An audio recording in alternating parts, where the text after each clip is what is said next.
You got it. I know. Give me a second. I know what I'm doing. Damn. Okay, clap. No. Okay. I can't. Sounds good. This, you gave me the. Did I give you the bad one? Yeah. Sam. There we go. The clapperooski. I was just telling Eli I don't want to talk about this episode because it was a really tough watch. It just was. Like, this was really hard for me to sit down and, like, pay attention to seriously. I also have a third stand in the pantry if you want to really do it. I think we should be okay. Okay. Well, if you're not, Or any of we us. can take a break. Yeah, whatever. Never. I was going to tell a story about work, but I'm so tired of talking about work. I've been talking about work with literally every single person in my life. I had to blow off multiple plans this week because of work. So everybody in my life is being affected by my work-life balance being off because of this project that Addison I'm working was on. very That's sad. like, yeah, I was really sad too. She understood. It was like I literally didn't leave the office that day until like 7:00 because I just like couldn't. I like could not stop working because of the project. So anyway, I was gonna tell another anecdote about work, but I'm like, fuck that. I don't want to talk about work. Don't talk about it. Anecdo or anecdote? And right now I'm in the place of anecdote. That is the question. Personally, the pig is She's around. for sure. In shape and in presence. Both things are round. Yeah. She's You can hear her tip tapping in the kitchen. Icky. She's on the move. Oh, come here, diva. No, the other. Can you go to the other side, maybe? Iggy, over No, yeah. She's just snorting with every step she takes. No. Oh, she just circled Rachel's back around. outside, and Yeah. so she's like, I'm going to stand by the doorway for my mom to come pick me up, actually. I had another terrible day at work, and I got in the car to call my mom on the way home. Didn't want to talk about And work, I'm not by talking the about way. work, I'm talking about my mom. Okay. Hi, Mom. And my mom answered the phone, and I, like, teared up a little bit. And I was like, I'm just really glad I get to talk to you. I love talking to you. And she's like, how was your day? And I was like, bad. And she was like, oh, I'm sorry. And I was like, thanks. I was like, crying in my car, thinking about how much I love my mom. Cannot relate. And my sister who's listening is like, yeah, because she's the same way. There was one day when, like, my dad had told me this after the fact, that my mom was on the phone with me for like an hour, which is like pretty typical. That's standard. Yeah. Oh, yeah. Oh, my God. We're just yapping. I'm not on the phone for an hour, like, over the span of a month. Oh, me and my mom, we stay on the phone. For work or personal life. No, I'm about an hour a month kind of guy. And then she got a phone call from my sister, and so she answered that, and they talked for about an hour, which is, like, fine. And then my mom, like, cooked dinner, sat down to eat, and got a call from her mom, from my Nana. Dang. And she was like, all right. She was like, hey, up for Mom, this how's one." it going? And my dad was like, I didn't talk to her, like, almost that whole evening, because she was just on the phone with everyone who needs to talk to Mom. Yeah. And it's not just me. It's like everyone in my life needs to talk to Mom. I went over to their house for dinner the other night. She was on the phone, and I was like, who's she on the phone with? I'm here. Like, who's on the phone? What do you mean? Yeah. I'm in this room. Your Dad was entire like, "Someone from world church?" is right here. Yeah, and when she doesn't answer the phone, I'm like, what are you doing? Yeah. You should be waiting around so that when I need to talk to you about my stomach hurts a little bit and I think I might have cancer and also maybe I'm a loser, you can answer the phone and be like, both of those things are untrue. You know, like, that's the vibe. That's the vibe of motherhood. It's like, what do you mean you can't answer the phone? What do you mean I can't come to the phone right now? You're not like a real person who has like hobbies or thoughts or No, things your to hobby's do. being my mom. Right. Right. You don't have any other discernible personality traits. Also, I'm acutely aware that I'm wearing almost the exact same outfit that I wore in last week's episode. I wasn't going to say anything, but I walked in the door and was like, that looks I familiar. love these pants. They're like gigantic pants. Can I give you a... And they have four, no, 1, 2, 3, 4. They have 8 pockets. I've got 4 pockets per leg with these MFs. Impressive. I have worn... I think I wore a pair of jeans one time. Other than that, I've worn this pair of pants on every episode I've been on. And you don't even care. No. You did, yeah, you wore a pair of black jeans when we went out to the club after. Oh, and then by I may the have... club, Maybe I meant I've... the Mexican restaurant Mexican- that turned into a club. Yeah. I guess maybe then I've worn jeans twice on here. Yeah, because you got that pair of light Go wash check the tape. jeans. Everyone that's watching, Yeah. go back and watch every episode Yeah. again. Give us those views on YouTube. Give us the pants count. And give us the Eli pants count. Yeah, over under 2.5 pairs of pants. Oh, what's the over under on the pants? Yeah. Okay, you ready to get started? Yup.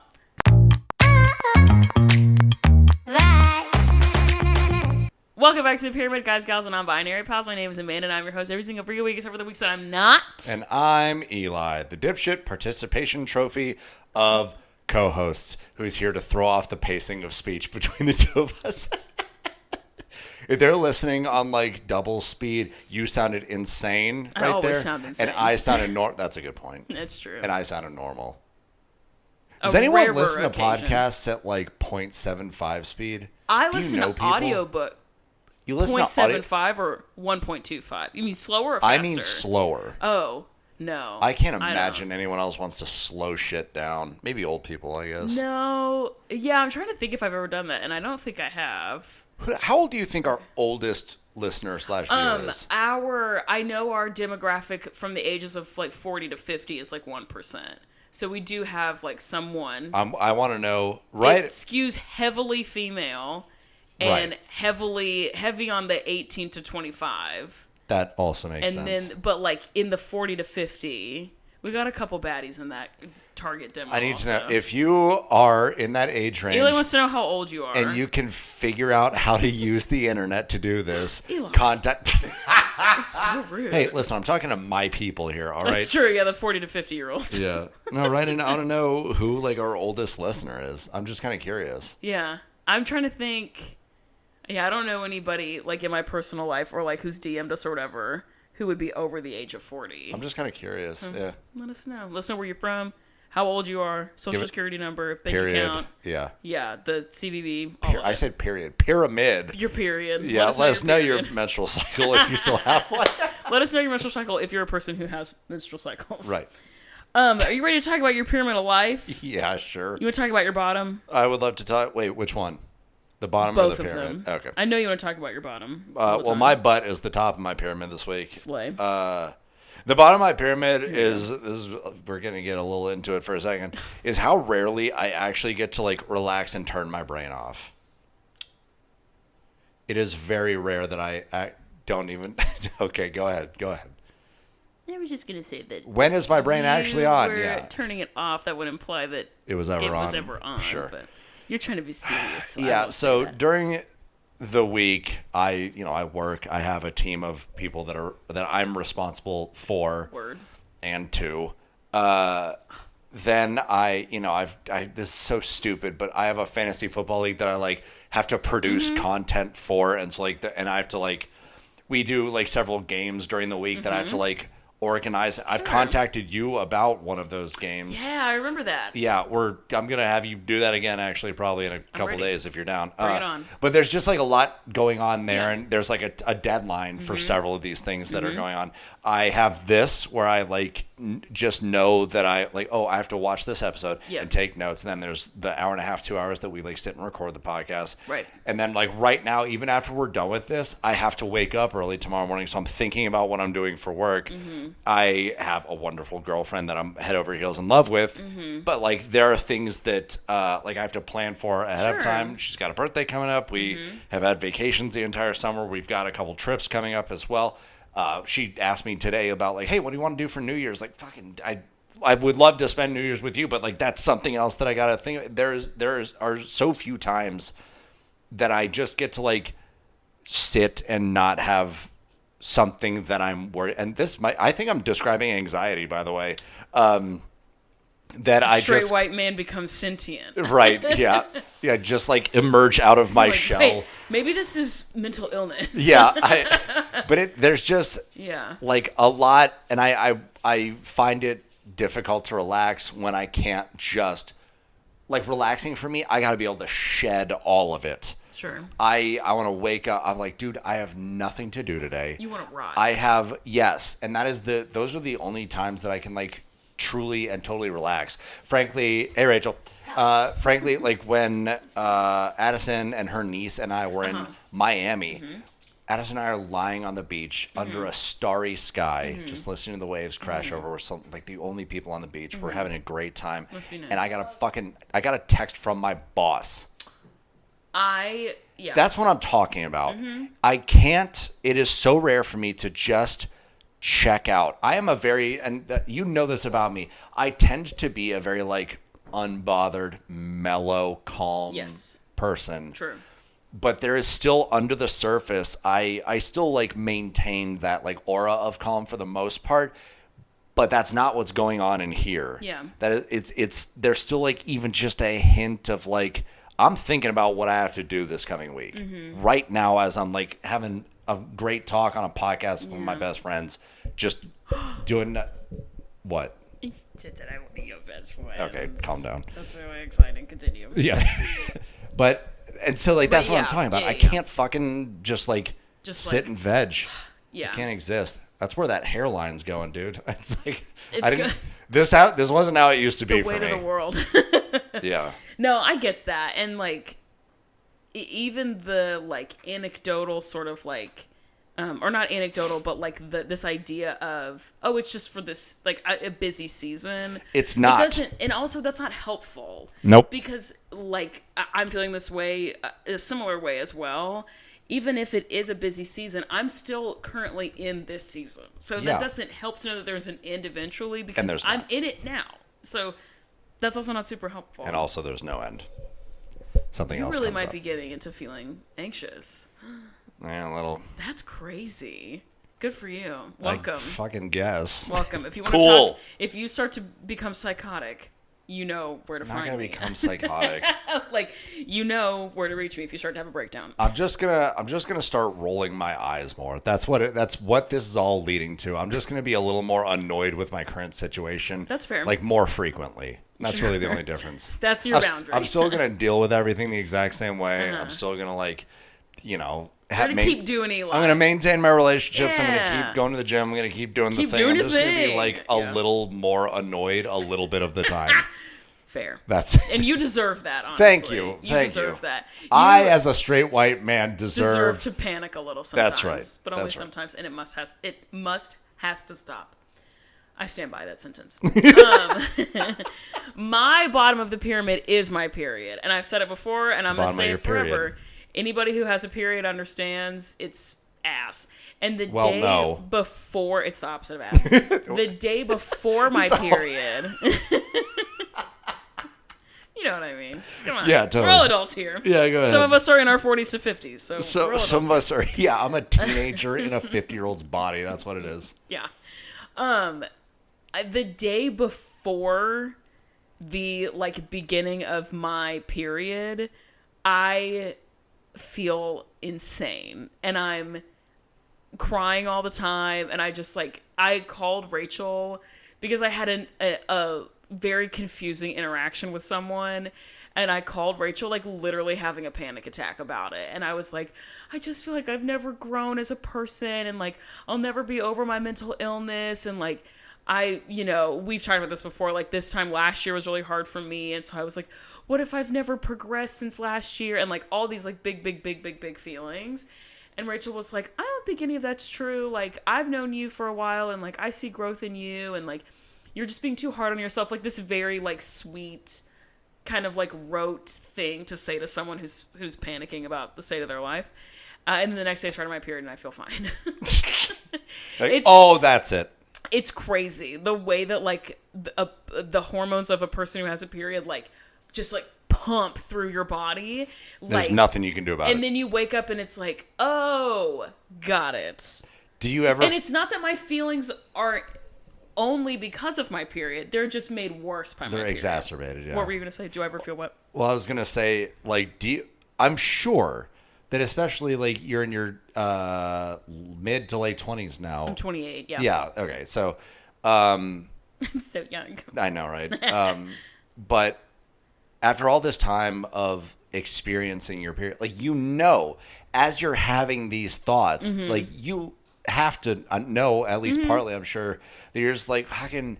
Yeah. I know I'm only thinking this because I'm my period, or it's made worse by my period, but fuck, dude. Yeah. So annoying. Yeah, and it's like That's gotta be so frustrating. It's very frustrating. To have a period is like the worst thing ever. I know that these feelings are valid on Yeah. some scale. I know that they're made way fucking worse by the thing that my body's doing right now. Yeah. And I Can't do don't anything care about at all, it. and I Right. can't do anything about it. Yeah, it's that way with even with energy levels. So like for me, what tends to happen is 2 weeks before my period, I'm really sleepy and I'm really hungry. And then the week before my period, I like physically feel the same, but emotionally I have a hard time. I see. So the 2 weeks before, so not last week, but the week before, I was like exhausted at my desk, about to fall asleep and so hungry. And I just like wanted to sleep and eat forever. And Same. like, I knew it and it didn't matter. It's not Sure. going to change anything. It's not going to change how tired I feel. It's not going to change how emotional I feel. I'm just going to feel that way because that's just part of it. And it could be a lot worse. Before I was on birth control, I started taking birth control hormonal birth control when I was in high school. I think when I was a junior in high school, a senior in high school, because I have PCOS. So PCOS baddies out there, shout out. And my period's polycystic ovarian syndrome, which most Say that one more time. polycystic ovarian syndrome. I mean, Which you most have people who have multiple cysts on your ovaries. Yeah, most people, or not most, but a lot of people who have ovaries have that like thing. It's just like it's not always a threat to your health Society. outside of that, but it can be. So it just kind of depends on like the severity. It depends on how many you have, like that kind of thing. Sure. For me, it's relatively mild. It presents in like a pretty treatable way. And one of the ways it's treated is through hormonal birth control. And so my periods used to be so bad that I would have cramps that would make me throw up. Oh, God. And I like couldn't see straight because my ovaries and follicular, system, my reproductive system was just like twisting itself into a pretzel. Now it's like, oh, this kind of feels like a headache, but like a little bit different, and I'm fine. So it could be a lot worse. Before I was on birth control, it was even worse. And not everyone who has a period like wants to do hormonal birth control, and that's like totally fine. Right. For me, it works. But yeah, I just hate it. It's ass. It's like the worst thing ever. It's bullshit. For like 3 days, I feel like I'm tweaking. I feel like I'm psychotic. And then I started period, and I'm like, I love being a girl. Everything's fine, and my life is the best. And like, I have a great job and great friends, and I'm the best, So, anyway, what's the middle of your pyramid? Middle of my pyramid is that Addison and I just finished watching all of the Harry Potter movies. They were her. Nice. It was her first time. I think she said when she was a very young kid, her mom read 3 or 4 of the books to her. Sure. But she didn't know any of the story outside of that, and it was her first time seeing all the movies. Mm-hmm. And so we finally got through all of them. Did she hate them? No. Oh, nice. We laughed, we cried. Nice. A lot. Yeah. The end of the 7th movie. Spoiler alert! If you're still yet to watch the movies, there are some people. Addison just sure. watched them. I mean, sure. Skip the next 30 seconds to a minute. I'll give you time. Go ahead. At the end of the 7th movie, when Dobby died, yes, we were on a plane on Southwest. We were landing. As we got to the end of the movie, the plane hits the ground. The knife hits Dobby in the chest. We are next to each other, sobbing as the lights come on. They're like, "Everyone, you may stand up. Your luggage may have shifted overhead." Blah blah blah. And she and I are just like weeping in the seats. There's nothing more tragic than crying on an airplane. That was my first time ever. It's so sad. Yeah, that whole scene obviously was very sad. I saw a TikTok one time that was like, airports are great for people who've never gotten over anything. I'm like, me. Literally me. Oh, man. One time I was in an airport and I saw this woman like full on, she was on the phone just like sobbing and like kind of yelling at someone. I don't know if she was going through a breakup or like what was happening. She was having a rough time, a really rough time. And I was just like, dude, that has to be one of the worst places to have a breakdown or a whatever's going on. A hard time. Yeah. Yeah. She was having a rough time. So what makes watching those not the bottom? Because it was still really nice. Yeah. It was still like a great thing for us to do together. I love, as I'm sure a lot of people do, but I love sharing the things that I love With the people you with other love. people. Addison Dude, asked that me. shit makes me fair roll. Yeah, Addison asked me one time about fantasy football. She was like, Oh, yeah. well, tell me what's going on here. And I was just like, okay, so buckle up. You're like, here we go. And "You I wanna pull out, marry me?" I pull out like a slideshow, like Yeah. out of the wall or whatever. Have a seat, yeah. Yeah, and then so I You're started overhead talking. projector screen like your Emperor News. Emperor's New Groove. Exactly.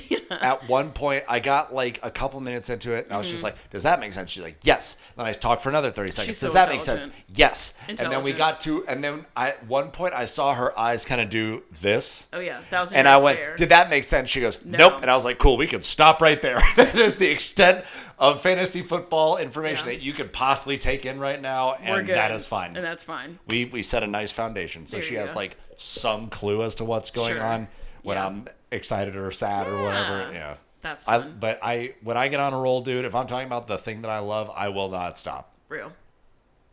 until you stop me. Anyway, Tell me, so shut the fuck yeah, up. Harry Potter was the middle of the pyramid. Nice. My middle of my middle of the pyramid is something really embarrassing that happened to me last week. Mm-hmm. Are you ready to listen? I'm already listening. Well, you're looking at your phone, so I don't know. I was just making sure it wasn't like an urgent text. Okay. So last Tuesday, I haven't told anybody that this happened, so this is a great way to talk about it. Oh my god. So last Tuesday, I went to work with my hair done up in, like, you're going to have to look at the visual, I'm so sorry. Ponytail like this, so it's just a little guy up at the top. So the top left of your head. And then you do another, so you do the thing where you, like, finger your hair and you, like, open it like this, and then you, like, flip it through, and it goes like this. The people who have long hair know what I'm talking about. And then you, like, pick up more hair, and then you do like this. Anyway, it doesn't matter what the style looked like. What's important is that I was wearing what are called poly bands, and they are bands that have chosen to be in an With open relationship. a bunch No, of, I'm I was just about to make the same joke. Good job. Good Right job. here. So anyway, but they're like tiny, tiny little rubber bands, and they're clear plastic, single use, like tiny, tiny things. And I hate pulling them like out of my hair because it always hurts and like rips out parts of my hair. So what I always do is I get scissors up underneath the poly band and just cut it out. Instead of trying to pull it out of my hair, I just cut it. Because it's single use. I'm not going to take it out. It's not like a rubber ponytail holder where I could use it again. When you use them, they're all stretched out and it's like nothing. So you throw them away no matter what, so I might as well cut it out. However, Did you cut your hair? on Tuesday, when I got my scissors up underneath there and I cut, I heard it go, like I cut a piece of my hair. And I saw it, and it was not a giant chunk, but it was like long. It was something. And I was like, damn. So, whatever, not a big deal. Hair grows back, who cares? Then Who cares? I was like kind of like fucking with like my bangs and like, you know, like curling my hair or like scrunching up my hair the next day and whatever. And I was like, I don't even know where that happened because my Sure. hair has a lot of texture. It's like curly, wavy. Yeah. So I like can't even tell where it happened. So who cares? And then However, I discovered, and I'm not going to point it out, but it's like you can't see it right now anyway. It's in the back of my head. I'll show you later. I am going to be looking at your head this The entire hair that episode. is still stuck to my scalp is like maybe an inch long. It is like bad.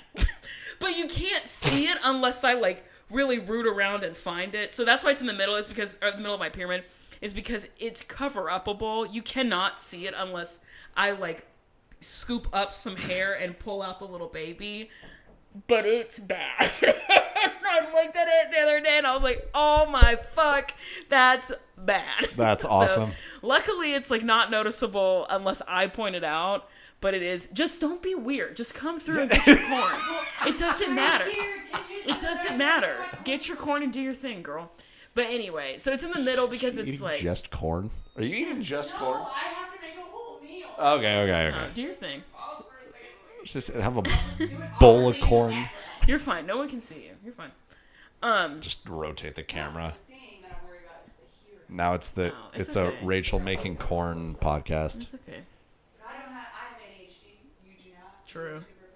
The Rachel has super ADHD. Rachel has ADHD with a cape. no ADHD. She has. It's not HD. It's 84K because it's worse than HD. She has 84K. It's so dumb. Yeah, it's also not my joke, so that's fine. It can be dumb.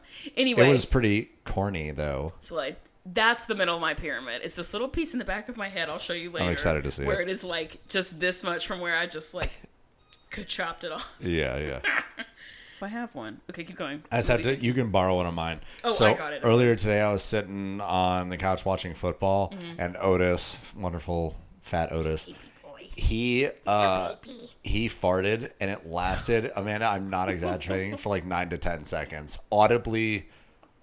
And he just kind of looked over at me as it was happening. Bro, what is the deal? It made me laugh so hard. Yeah. It just kept going.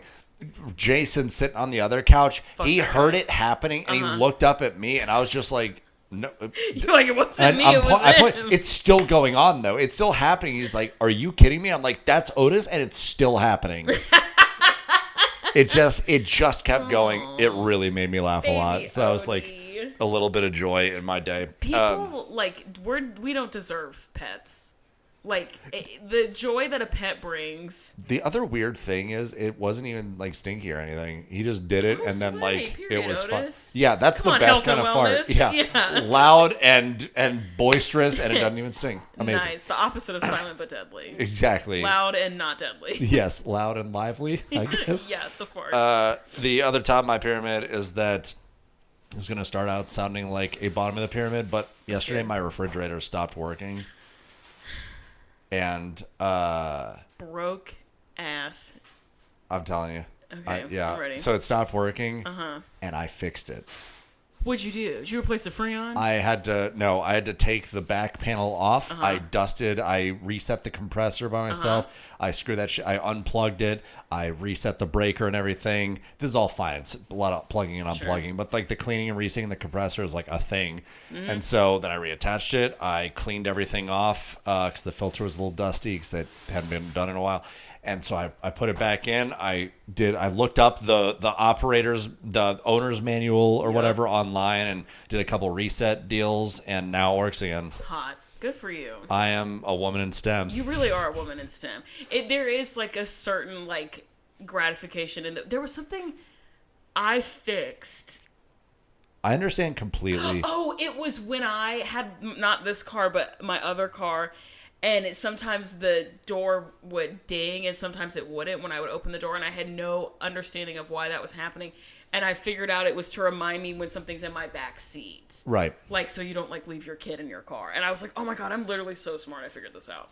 Yeah, there really is. I'm not a person who, like, I don't change my own oil.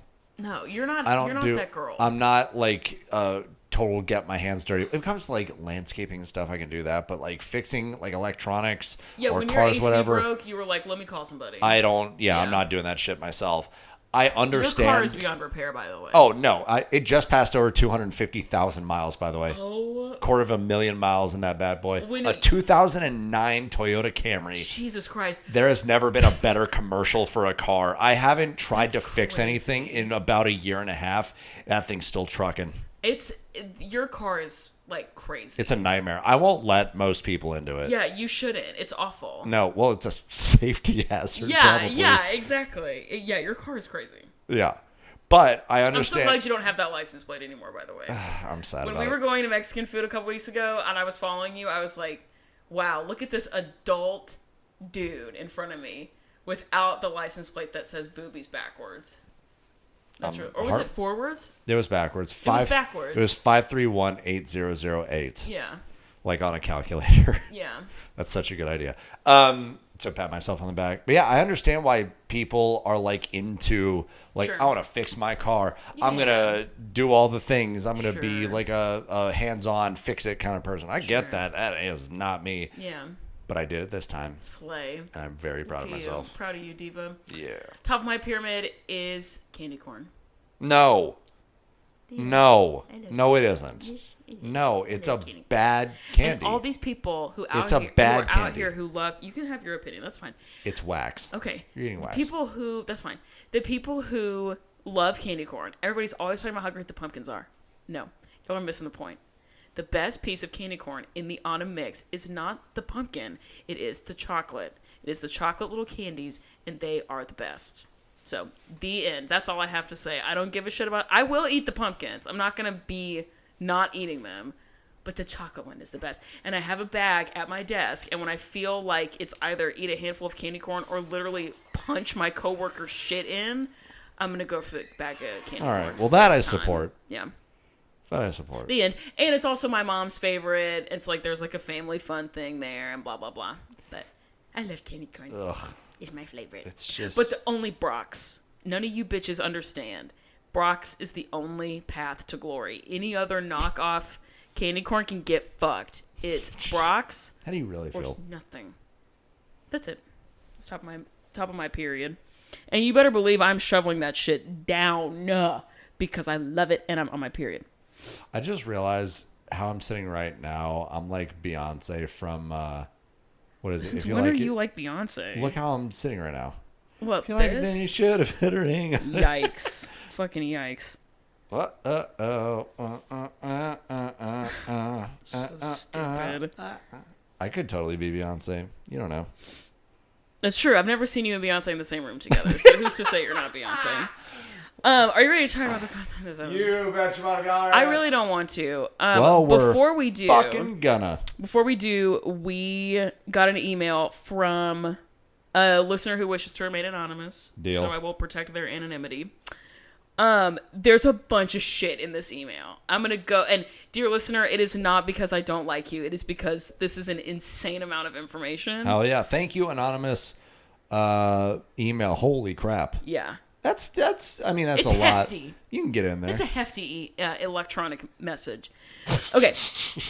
Hey guys, as usual, if I could stay anonymous, that would be great. Slay. I'm so quite this is a busy. repeat emailer. Yes. They've written in. Great. Yes. Thank you again. Thank you so much. I'm quite busy this week, so I can't write a full email with my pyramid and stuff, which is wild because then they proceed to write like a novel, but that's fine. But here are some notes and comments from the past couple of weeks. If you don't remember something happening, that's all good. I keep meaning to send this in for a while, and I've been forgetting. So these are some notes for us. Okay. Number 1, Jill was on Dancing with the Stars Pittsburgh, and she won. That's awesome. That's awesome. Yeah. Mega she slay fucking- from Jill. Yes, I called that shit. That's incredible. She did great. Yes. Number 2, Chloe, talking about the going on New the Chloe. last tee from a little bit ago. Lots of times, like in real competitions and in other competitions, the person going... I literally said this, and someone in the comments on the YouTube channel called me a dumbass. And I might be a dumbass, but it's not because of this. The person going last would be scored really well because it's who you remember the most. And because Chloe had great technique, her going last would be a leg up. I said that before, that whoever Abby wanted to win or the producers wanted to win that week would go last. And someone in our comments was like, you're a fucking moron. That's not how that works. And I was like, I am a fucking moron, but I know that that's how that works. Yeah. That is, like, the fuck are you talking about? Anyway. Number 3, Kendall's music being weird could have been because tracks have been overlaid.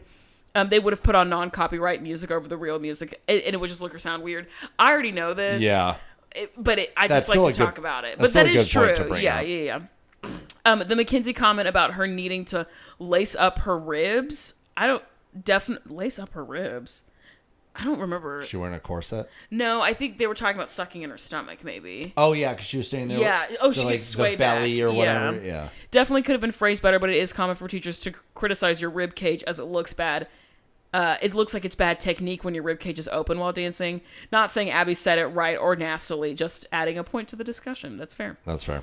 Number 5. At this point, Maddie was homeschooled, so while she might have had one ballet private a week, she was also most likely having a technique private and a solo private and taking multiple classes. Yeah. Where there was little to no one else in the studio because they were at school, explaining how she could know her dance already. So she's saying, like we know. Duh. Yeah, true. Good to point out because Yeah. we didn't explicitly say it, but yeah. But if you're homeschooled, girl, we've been new. yeah, and like they're just hanging out in that one building all the time. Melissa's just like, we only have one private. Like, it's not just that. It's not Melissa. just that Melissa. For homeschooling, Mackenzie would have been homeschooled as like a 3rd grader, would have been a lot easier than homeschooling Brooke, who's a 10th grader. That is a good point. Yeah. That, like, Kelly can't really do that because Brooke is like, about to start driving. Yeah, Brooke and Paige also are just older. But Mackenzie, you can homeschool her. She doesn't know any different. But you can't just rip a kid out of high school and homeschool them for, like, a year because of their dance teacher. That's crazy. That's, like, insane.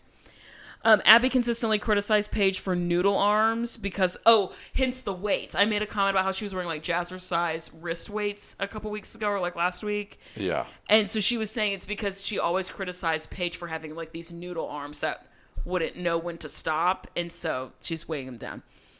This happened a lot where the girls would wear things like weights or knee pads with no info, when in actuality she went on a tangent for weeks where she would yell for minutes on end if they didn't wear knee pads to straighten out their legs. That's crazy. Yeah.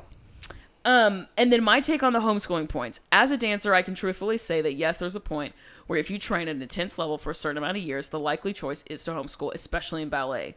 Most people would quit school around 6th grade if this was the case, as elementary was manageable but middle school got tough. So yes, you would become a better dancer by homeschooling, but many people's values don't align with pulling their kids out of school, which is very acceptable. Unfortunately, the dance world tends to tell your values in that sense are wrong, ending in many child dancers being homeschooled. Yeah. So. Fair.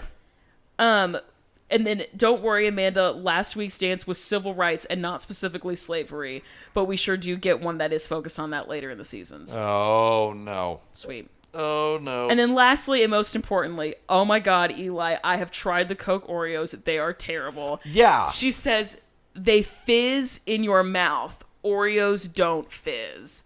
So if you eat the Coke Oreo, it fizzes. It's like Pop Rocks. I took a very small bite of Oh. it. I didn't notice I didn't notice. Fine. It's okay. Now we gotta start the whole thing Yeah. over. Welcome back to the Pyramid Game. Yeah. That's okay. I didn't notice. cares? I don't recall any fizzing. I just had a huge problem with how it tasted. Have you seen that it's cross collaboration or cross promotion? I mean, Does because Coke have an Oreo flavor? yes, Coke put out an Oreo flavor. Edward, I saw that. So my roommate Edward, Who we love. yes, consistently brings home insane flavors of sodas. Love. He's just like a big soda guy, and I Which remember is great because he's like this big around. right.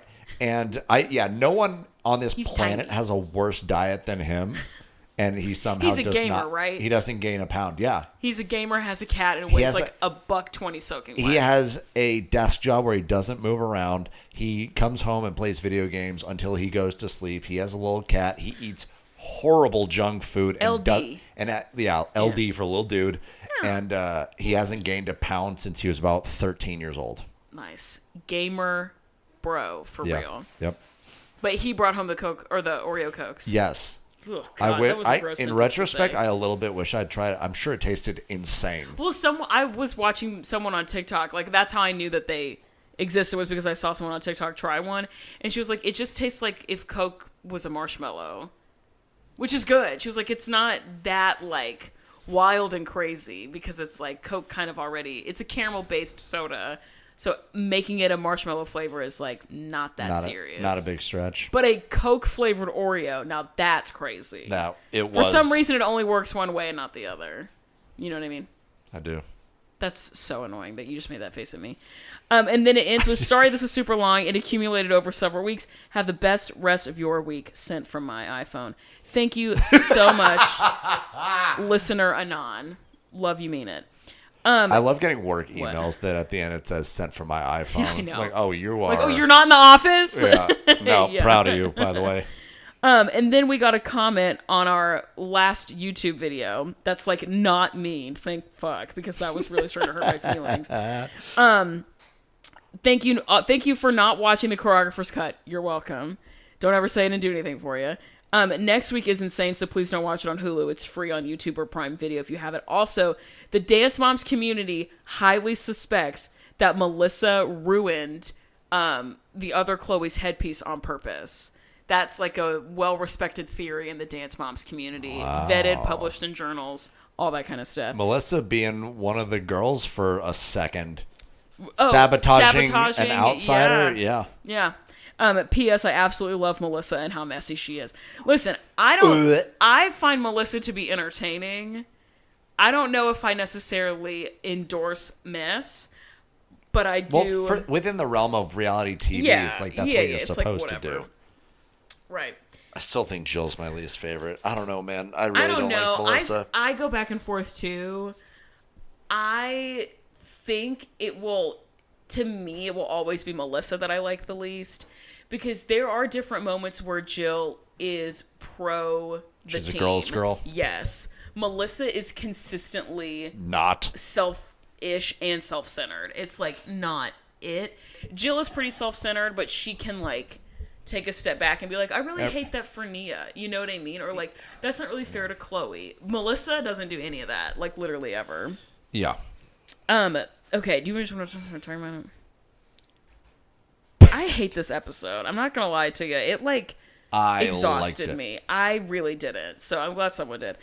This week we're Glad talking. someone's having a good time. Yeah, true. I did still watch it on Hulu though. Bitch.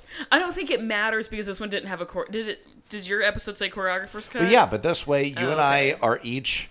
Yeah, it's true. That way, like if there is a difference between the two, we're still. Has been the case. Has been the case the entire time that we've known each other. I know more than you do. Right. And that extends into I didn't watch the choreographer's cut and you did. So I have unabridged. You have abridged. Over troubled water. I lay me down. You know what I mean? I want to do the thing again where you watch the episode and I don't, and I just show up and have a good time finding out. Oh, yeah. Or the While on opposite. When camera. I didn't watch the episode and you explained it to me. I would love to do those again. That was pretty funny. Yeah, because there was like some gag in the show about, it was the return of Kaya.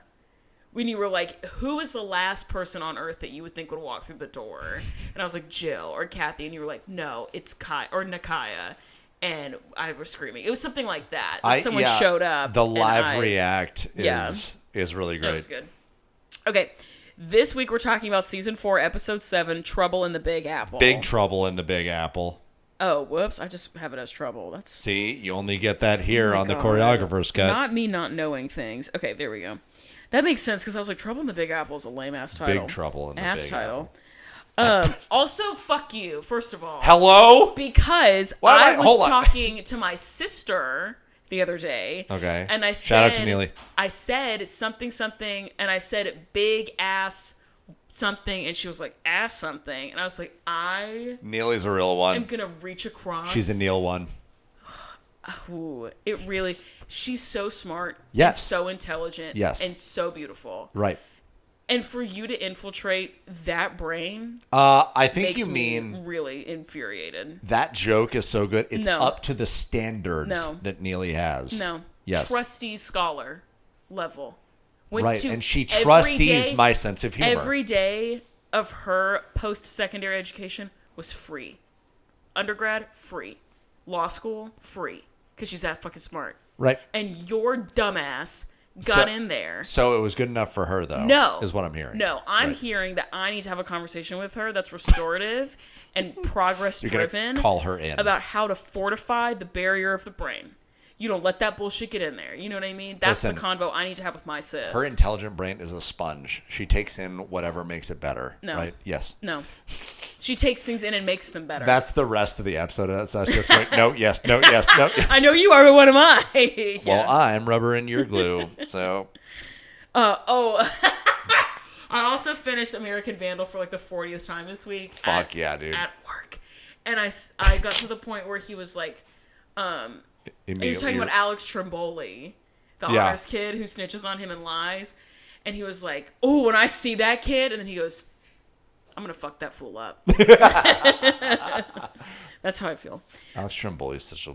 Oh. I know. And that actor said he didn't shower for a week before they started filming because he was like, I wanted to look as greasy as humanly possible because I'm playing a high school junior boy. Correct. Yeah. He nailed it. Yeah. Fuck Shapiro. Fuck Shapiro.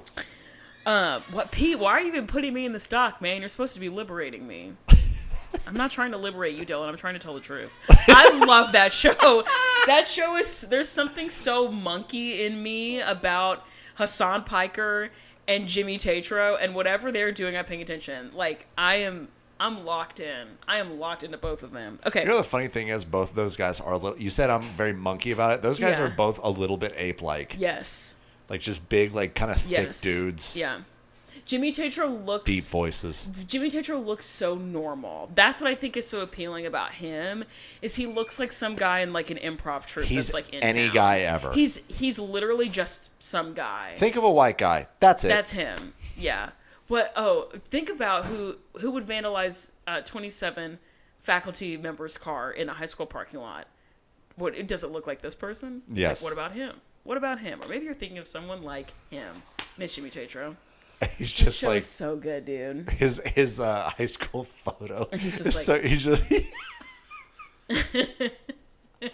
Watch the American best. Vandal on Netflix. Please. And if Netflix, if you're watching, and I know you fucking are, girl, bring it back. That's a big old assumption. Bring it back. I don't know why. They canceled season 3. It had been renewed, and then it got canned. Why? I need a handwritten apology with tears from the people at Netflix letting me know why y'all canceled the 3rd season of arguably one of the funniest shows I've ever seen in my life. It obviously has staying power because I'm in a period of great and immense traumatic turmoil, emotional turmoil in my life, in my professional life. And I'm putting that shit on every time. When I was teaching, we would do tech weeks, and I would be painting until like 2 a.m. in the morning, and then go home and like sleep for 2 hours, and then go back to school. Ugh. American Vandal in the background, that whole fucking time. That's how I know all those lines. That show is so good. Bring it back. Okay, anyway. Finger gun to the screen. Netflix, bring it back. Okay. Netflix. That's an inside joke with people who know who Trixie Mattel is. You know, if you know, you know. 3 people in the audience are like, "Oh yeah." All of them gay are like, "Oh my god, I know her." Okay, last time on Dance Moms, not American Vandal, unfortunately. That's what, after this dies, we'll pivot into talking about American Vandal on a podcast. That would just be me. That would be me talking like 100 miles a minute, No. and you sitting there and giggling. It'd be you quoting the show. Yeah. Hey, remember? And then he says, and then she says, Oh, and I'm that like, show yeah, is that was so good.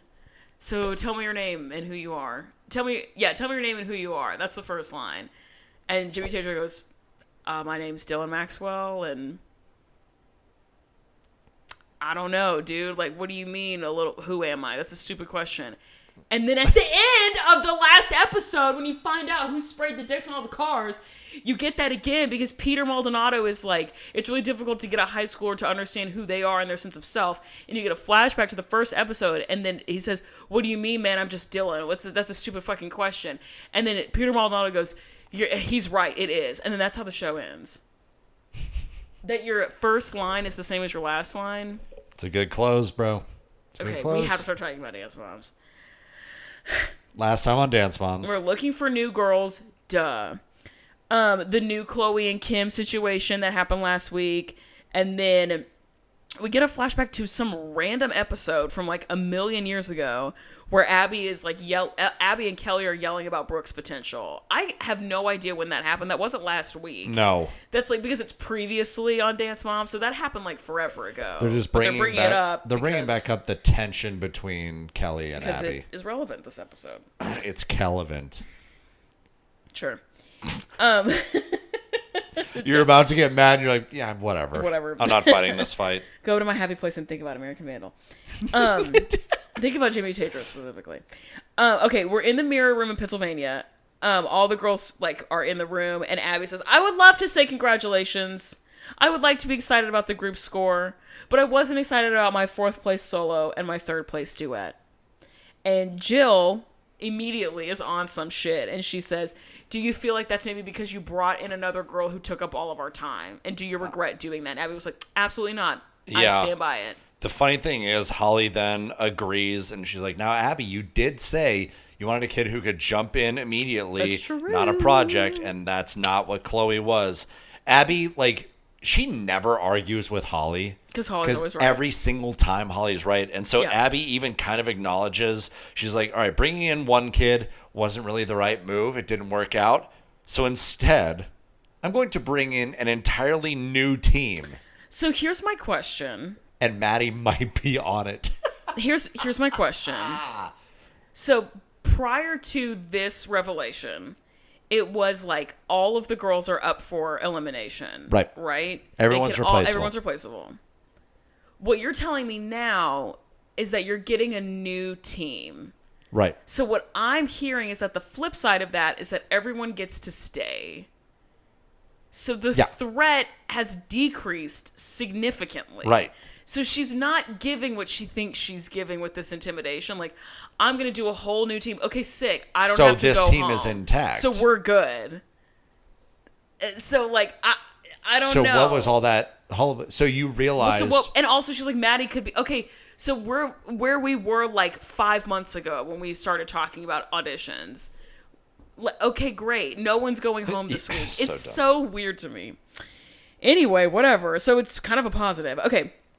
Pyramid of Children. Chloe got 4th place. She's the worst child this week, Chloe is. Obviously. Because she got 4th last week. Kendall is the next worst child, and Jill literally goes, I don't even care. Why would she? Oh, my period, Jill. Yeah, Queen of being unbothered. I don't Jill know about Vertes. that. Yeah. She's one of the most bothered. Yeah, in this moment, she's like, I don't care. And I'm like, who are you trying to convince, Diva? Yeah. You don't have to tell me that. Yeah. Then Nia, and Abby asks Nia, why do you think that you're here? Like, why do you think you're at this in this position on this pyramid? And Nia was like, well, because the duet didn't win. And then Holly's like, well, in her talking head, she's like, well, she had 17 minutes, 10 of which Abby was on her phone. Yeah. So I think my daughter did pretty well with what she had. Yeah, and again, we talked about this last week that like Nia was at the top of the pyramid, but she wasn't gonna get like top of the pyramid treatment. Of course she wouldn't. Of course not. Of course not. So dumb. The next worst girl is Mackenzie, just because she didn't shine in the group. She didn't shine like the top of the Chrysler building was the exact quote. Do you know what that is a reference to? You don't? Chicago? No, it's a reference to the Chrysler Building's not in Chicago. Is it? I thought the Chrysler Building was in New York. Hey Siri, where's the Chrysler Building? It is in New York. What the hell's in Chicago? The Sears Tower. I think that's what I'm thinking of. Yeah, I think some shitty brand. Yeah, I there's a bunch of stuff in Chicago. Fun fact. No, but the actual fun fact is that I have 2 fun facts. One is that there's a lot of things in Chicago. There's a lot of things in Chicago. That's the caption for the post this week. There are a lot of things in Chicago. Our captions also, side note, are like the craziest thing about every episode. Like the first one that Iggy appeared on, the caption for our post in like our episode was Amanda and Eli are joined by a pig. It tells you nothing about the content and it's great. Yeah. Anyway, no, this Shine Like the Top of the Chrysler Building is from the musical Annie, where Miss Hannigan, who's the woman who owns the orphanage where Annie lives, and she's like super awful and very terrifying, and she sings a song about little girls where she wants to like kill children. It's like very weird. Fuck? She's like comically awful. She was played by Carol Burnett in one of the movie versions. It was great. But she says she's like it's right before It's a Hard Knock Life. And Miss Hannigan is like, I want to see you scrub the floors until this entire place shines like the top of the Chrysler Building. Oh. And then she leaves. And then that's the intro to how It's a Hard Knock Life starts. I see. Other fun fact for you has nothing to do with anything. And it's about the song Somebody's Watching Me from the 80s. It's like, I always feel like somebody's watching me. That song, you know what I'm talking about? Yeah. Okay. So that guy who sings that song was a one-hit wonder in the 80s. He had that one song and never made any popular music ever again. The person who's singing backup on that song, who's singing the chorus, is who? Michael Jackson? It is Michael Jackson. Okay, that's what I thought. Isn't that's that what so I thought. Crazy? Well, I thought that's who the song was. It's the by. only no, it's by that other guy. Huh. That Michael Jackson's, man, that's annoying that you already knew that. That Michael Jackson's vocal there is the only thing that he did between Jackson 5 and striking out by himself that got any traction. That was when he was still deciding what he was going to do with his life before he was striking out solo. Anyway, so yeah, the middle of the pyramid. Oh yeah, Brooke. She gets the same bullshit about not shining in the group. She also, Abby makes a comment about how she needs to be more creative and bring in her own ideas for featured moments. That's what being 15 Yeah, is, she says, Brooke. figure out what you're good at and tell me what you can do. That's your job as the educator, dumbass. What do you mean? So annoying. And then Paige is next, and Abby basically compliments herself and says that she said, was it about your dancing? No. Is it about your technique? No. It's about the fact that that the dance was a good look for you. Yeah. So that's Abby complimenting herself. Like, by way being to like, go, wow. me. Yeah. So yeah, high-fiving herself. It's crazy. Okay, so then Abby takes the little piece of paper off the top of the pyramid, and I don't know if you caught this, but she says, praise Maddie. Yep, heard that. I was like, oh, no. Very cool and normal. And yeah, super cool and super normal, and Maddie's on top of the pyramid. Hooray. So this week, three things are happening. We're going to Sheer Talent in New York City as a squad. Abby's doing an open call in New York City. Yes. But we're going to get into this in just a second, but she's taking a bunch of people with her to New York City first. And the people who aren't going to New York City are staying home and competing in another competition. Wild. That's insane. That is but that's what we're doing so much that is going on. And for no reason. Yeah. You didn't have to do the second thing. Paige is getting a solo. Brooke is getting a solo. Paige and Chloe are getting a duet, and everyone's in the group dance. This was so wild to me, and I thought this was going to be more of a plot point that Paige was in all these things, and they kind of bring it up. They bring Kelly, it up a handful of times. Does this worry you that she's in all these things? And I thought they were staging that Paige was gonna that she was gonna forget her dance or something like that. Yeah. I really thought we're gonna that's have what to was talk gonna about happen. the structure of this episode at the end for sure. And so the group dance is called Beautiful Revenge, and Abby says, "You're all beautiful, and I need to get some revenge." On New York City. Yeah. And I thought she was saying she was going to get revenge on the girls for being beautiful. I was like, the hell are you talking about? Yeah, this is in the words scary. of Eli Farmer. The hell are you even talking about? Yeah, that was going on here. The hell am I talking about? The hell was I just talking about? It's so funny to me. The hell was I talking about? Chloe is going to be going to the audition with Abby. And Yes. Yeah, Chloe, Brooke, Paige went with Abby to New York with Christy, with Kelly. Yeah, to help with the audition. It seems like they were cramming so much into one episode. Yeah. I thought this was going to be kind of a two-parter kind of thing. Nope, just chaos the whole time. Again, we're going to have to talk about it later, at the end. Christy is like, so what are the other kids going to be doing? And that's when she says that the leftovers are going to be going to another competition. And then she says that, Abby says in her talking head that Kalani, who's one of the girls who won or was a finalist in Abby's Ultimate Dance competition, she's going to be doing a duet with Maddie at the other competition that's not in New York City, but the one before. But she doesn't tell that to the moms. She just tells that to us. The moms go upstairs. They're in the Lido deck. The group rehearsal begins. And Abby in her talking head says that she wants to leave with a win. Leave New York City with a win and a whole new all-star team. Just a note, as they go upstairs, the group routine, the group rehearsal starts happening. The kids, Abby's like, go. The kids dance for maybe 2.5 seconds, and Abby goes, no! And honestly, I've been there. Yeah. There was a moment where she was teaching Paige, I think, and she was like, ready, and okay, I'm going to stop you. Yeah. It was as soon as she started, something was wrong. She's like, okay, stop. It's like a drum line doing sticks up or whatever. Like that what? sucks. And two, Try and it. up, no. Start, no. Don't even play a note. Try again. Yeah. Jill, up in the Lido deck, asks Melissa why Maddie is going to get to go... Oh, why she's going to get to stay here. And oh my God, my brain. Hello? Sorry, I'm having a stroke. Jill asks Melissa why Maddie would be the one of all the kids to stay on the team when this, grand reckoning happens. And she's like, I don't know. Yeah, you do. Yeah, you do. Shut up.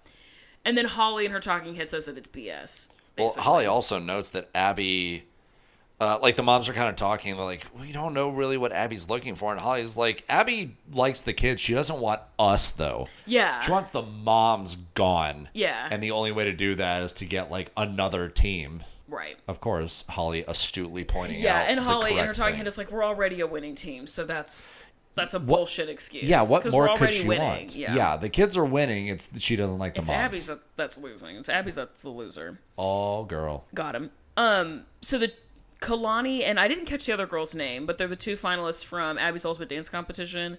They like show up, and they're kind of watching the group rehearsal, and Abby whispers to Kalani, "Hey, pay attention. I might have you step in and do Brooke's part," Yeah. which is very suspicious given how this episode ends. Yeah. And or I have so many questions about how organic the conflict in this episode really is. I have. Well, we'll get when we get to we'll the have actual. to get to it. It's so weird. It's Yeah. so weird. I also, side note, Jill is wearing navy blue eyeliner in this episode at this moment. She looks so good. I Oh. love a colored eyeliner. I think they're so cute. It inspired me to wear some tomorrow. Slay Jill and her navy blue eyeliner. No fuck ass fedora though, right? No, but it's okay. The navy blue eyeliner is a slay. Also, she gets the bayang out at one point where it's like so Justin Bieber swept in front of her face. I'm like, Jill is that bitch, and she is back. Her fashion is back, baby. And then Holly says if Abby could replace our girls with everyone that she danced with on Abby's Ultimate Dance Competition, she absolutely would. Yup. Like, without even thinking about it. Christy asked Kelly how she feels, like you were saying earlier, like, Paige is doing, like, a million things this week. How do you feel about that? And Jill says that Abby wouldn't give Paige things that she doesn't think she can do. Hey, Jill, what are you talking about, maybe? She absolutely Is this your would. first day? Yeah, Abby would. She has. She's like, she Abby's not would. going to set your kid up to fail. She like, would and has. What are you? Yeah, and she's done it to your kid. Yes. Because a couple weeks ago, you were like, this is a too difficult solo. She didn't have enough time. So obviously, she would give you something that you can't handle. Yeah, Jill. Like, what do you mean? There's no awareness. And then Christy asked Kelly what we're all thinking, which is, do you think that she's being set up to fail? Yeah. And Abby says without, like, in the actual studio, she's like, without a doubt, Paige will show up. She will dance. She is not going to forget. We are not going to pull out the solo. Like, she is going to do everything. And she says, and we're all going to have fun. Yeah. And then we have a commercial. Yes, because fun always happens you're immediately screaming. following screaming and yelling. Absolutely. From Totally. a grown adult. Commercial. And then when we come back, we're 2 days off from the competition, and we're looking at the duet rehearsal, which is Paige and Chloe. And they're doing this dance called Wishbone. And they're talking about, like, the messaging behind it. And Abby says that these two, like, characters are supposed to be exactly alike until the wishbone breaks. So there's, like, that imagery. And Christy up on the Lido deck is talking about the music. And she says it's really charming. Yeah, she's like, I think the music is good. She's like, I love the lyrics. I think Yeah, it's really it's sweet. like, I knew you as a sister more than a friend, Yep. you know, like, until we, like, were separated, like, that kind of thing. Yeah, very cute. Chris really likes it. The moms are still very suspicious about the amount of effort that the Highland girls are going to have to be putting out this Don't week. be suspicious. Don't be suspicious. Don't be suspicious. Don't be suspicious. Don't be suspicious. John Ralphio. John Ralphio would. John Ralphio would pipe. Mona Absolutely. Lisa would not. So obnoxious. Yeah, probably not. No, John, just so John obnoxious. Ralphio, Ben Shapiro, Ben Schwartz, not Ben Shapiro. My God. I would like to publicly profess I would not pipe Ben Shapiro. I would pipe Ben Schwartz, not Ben Shapiro. Appreciate that. Just the clarification. Speaking for the Jewish community, Ben Not- Shapiro is one of our worst. Yeah, Ben Shapiro is fuck Shapiro. Yeah. Fuck Shapiro. It always comes back to fuck Shapiro. I've always said that. And I've always said that. We see Brooke's solo rehearsal. Kelly's worried. Paige solo. And Abby's like, this is going to be a lot of work. It's a lot of this kind of like nondescript. Filler. I'm worried. There's a lot going on this week. This is a lot of pressure, filler nonsense. Yep. And then we get to the point where we're only 1 day out from the competition and we're at the open call in New York City. And it is packed. When they roll up, the crowd is chanting Chloe's name. And they're me. They're me at any given moment. They're like, Chloe, Chloe. I'm like, that's how I feel about Chloe, too. And meanwhile, the two Highlands are just like, guess we'll just I go know. fuck They're ourselves. like, okay, great, maybe. Like, that's awesome. Well, Chloe has long been a favorite. I'm sure, like, when this show was out, Chloe was, like, one of the most beloved characters on the show because she's right. always been like so sweet and really consistently got like the short end of the stick. Yeah, and we can tell that the Highland girls are done an injustice now as adults who are not interested in only the primary conflict between Maddie and Chloe. Right. But the show is like orchestrated so that the primary conflict is Maddie and Chloe. Well, especially the first like season or two. Yeah. It was, It was That's totally like them. the only people who were on the show, basically. Yeah. Chloe, Brooke, and Paige are learning. So, let me back up. The girls who are there to audition have to learn a combination that they will then perform and then go out elimination style. Yeah. When Maddie and Mackenzie did these like clinics, they knew the combination beforehand. But now Chloe, Brooke, and Paige are learning the combination that the other girls are doing at the same time. Which is insane. Which makes them look unprepared and like they can't keep up because Yes. they weren't given the same opportunity as Maddie and Mackenzie. And Kelly's like, this is going to be embarrassing for our kids. And Abby's like, no, it's embarrassing that they don't know what they're doing and they're wearing my name. And Kelly's like, well, I brought them a change of clothes. You want them to change? Yeah. And then Kelly, in her talking head, says that Abby wants the girls to look stupid.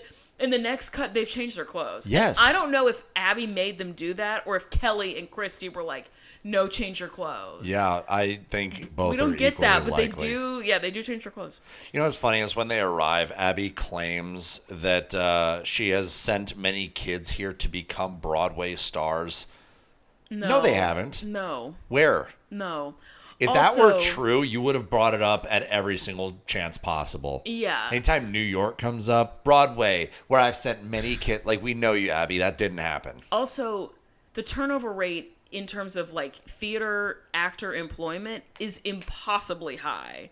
So just because you had a student make it on Broadway once doesn't mean you're God's gift to arts education. I would agree. Like it's like saying, "Oh, I know someone who was in a movie." Okay, what kind of movie? Was it like, you know what I mean? Like, what is that? Movie. Yeah, a student film? Like, what are you talking about? That I send a kid to Broadway is like whatever. Yeah. It's cool, but it's not justification for abusing children. After that is a hot take. Well, how bold of you. Kelly in her talking head says that Abby wants them to look stupid, and then it cuts back to the studio. They're in new clothes, and like at least one of the girls was like crying. Yeah, I think it was Chloe. Chloe starts crying. Classic. And Kelly's like, it's wild that we put our girls in dance classes for an extracurricular activity and they are afraid. Yes. Like, it's wild that we started with one thing and our children are fearful of their educator, and we're at this point now. Like, that is nuts. It's supposed to be a fun thing, and it just straight up isn't. No, it's very scary. Abby seems to be finding this new talent, like, really quickly. There's obviously a lot of really talented people. And I noticed the audition numbers. Like, you see one girl whose number is 010, so she's like number 10. And then she at one point is talking to number 1364 or something. Implying there are like 1,000 children there. I don't know if that's necessarily the case. I wonder if it's one of those things where they're broken up by like into groups, maybe? Group or something. So it'd be like group 0, group 1. So they would like, have to be, or they're doing like American Idol, where you don't go in front of the 4 judges unless you pass the first non-filmed audition process. Oh, maybe that could have also been happening. Sure. Let's see. Abby cuts a girl, and then her mom asks what was wrong. And she's like, my kid does this dance move better than Paige. In front of all of these people, Paige obviously starts crying. And then Abby's like, Paige, let's go. And she's like, do the combination right now. And Paige eats that girl up. And she slays. But, like, that's such an insane and a very scary situation to put your girls through. Yep. To be like, to bring that energy, I don't know. It just, like, it really stressed me out. To see a girl crying because someone is calling her out and making fun of her, and then Abby to be like, no, do it right now. Do the thing she's making fun of you for right now to show how good you are at it. And then she is better at it than the other girl, but still, like... It's still, like, Abby might have thought that she was, like, trying to, like, empower her / defend her. No. It on some level, I think maybe it does show, like, a confidence in Paige. Like, no, Paige, prove her wrong. But making her do that while she's literally in tears crying is wild. Yeah. And then she says that some of them are going to be taken off for an interview portion, which is nuts because, like, what do you mean? That is okay. totally nuts. And then I really just hated seeing her stupid fucking face be so happy. It really got on my nerves. She's Yeah. such a punchable face. And then she was like, "Oh, do you guys all want to like run and hug me?" And then they do, and then it's a commercial. And That was insane. That was really alarming. Yes. Really alarming. When we come back from commercial, we're at sheer talent competition in New York City, and Abby is not there at this moment. And Kelly's like, "Well, it doesn't fucking matter because my girls are the ones who are doing all the work this week, and Abby doesn't give a fuck about my girls, so it doesn't matter." And then Abby walks in. Yeah. Oh, something I missed. I had scrolled past it. I had a couple more things that I noticed actually in the audition. Like, Abby notes, of course, that a lot of kids are good. And she's like, but no dancer is ever perfect, at least until they've taken a class from me. And that begs the question, Abby, why are almost all of your dancers so bad, according to you? Why do you want to replace that's them? on them. If they've, like, dancers can only be perfect if they've taken classes from me. Why are you trying to replace literally your entire team except for one? That's a little bit telling, isn't it? The way that she talks out of both sides of her mouth is crazy.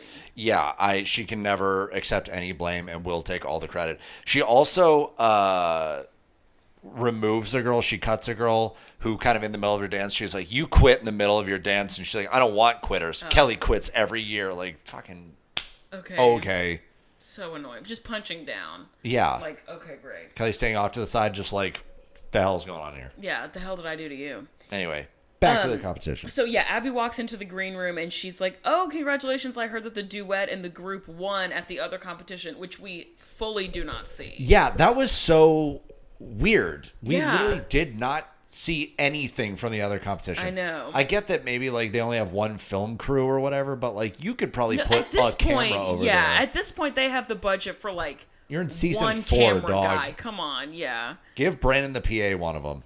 He can Brandon point a the PA camera. has been proving to you week after week how good he is at being a PA. He prints off those pictures and those cover art thingies so good. He probably gets coffee almost right every time. Yeah, he probably has like a 95% accuracy when it comes to grammar, punctuation, and spelling in his emails. And maybe punction too. And maybe punction. So like, Talk about punction down, am I right? oh my god. Sure. Whatever.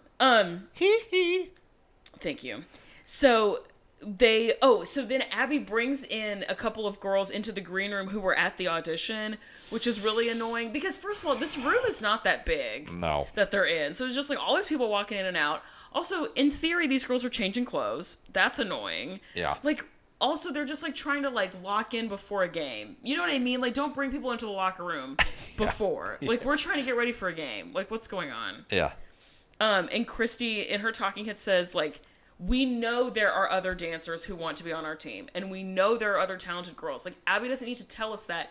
We know. And she says, I don't think anyone except Melissa has ever said that our girls are the best dancers in the whole world. And though that she, like, Melissa caught a stray L for nothing. Yeah. Like, none of us except Melissa are delusionally confident in our daughters. And Melissa's like, okay, great. I would never say that. Yeah, no, I never said that. Cut to Melissa Foley saying literally that. Paige goes out to do her solo. Kelly's backstage with her? ?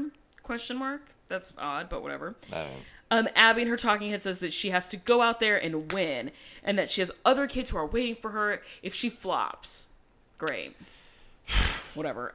Paige performs. The dance is like really cheesy, and I hate it. I didn't watch. She performs, and it's fine. And she doesn't forget anything. Hooray. Like we are primed to believe.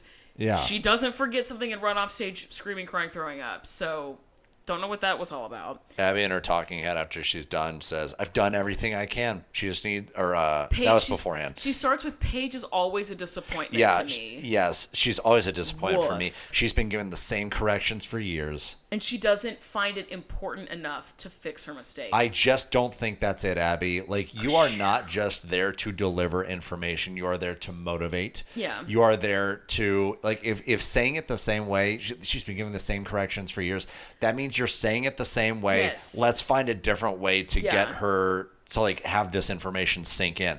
If she's not getting it, that's on you, dog. Yeah, that's you're self-reporting as a bad educator. Yeah, and she thinks she's really doing it. She thinks she's really eating them up, and like that's not the flex that you think it is. But Abby. it's the just same not. thing in the new intro where like 3 moms are staying in the background, and she's Abby like, goes in front and she goes, "Woo!" Like Yeah. they're crazy. Like, no, Abby, you're It's the you. one. You are the villain in this Yeah, show. for It's sure. not the moms. I promise. No, it's not the moms.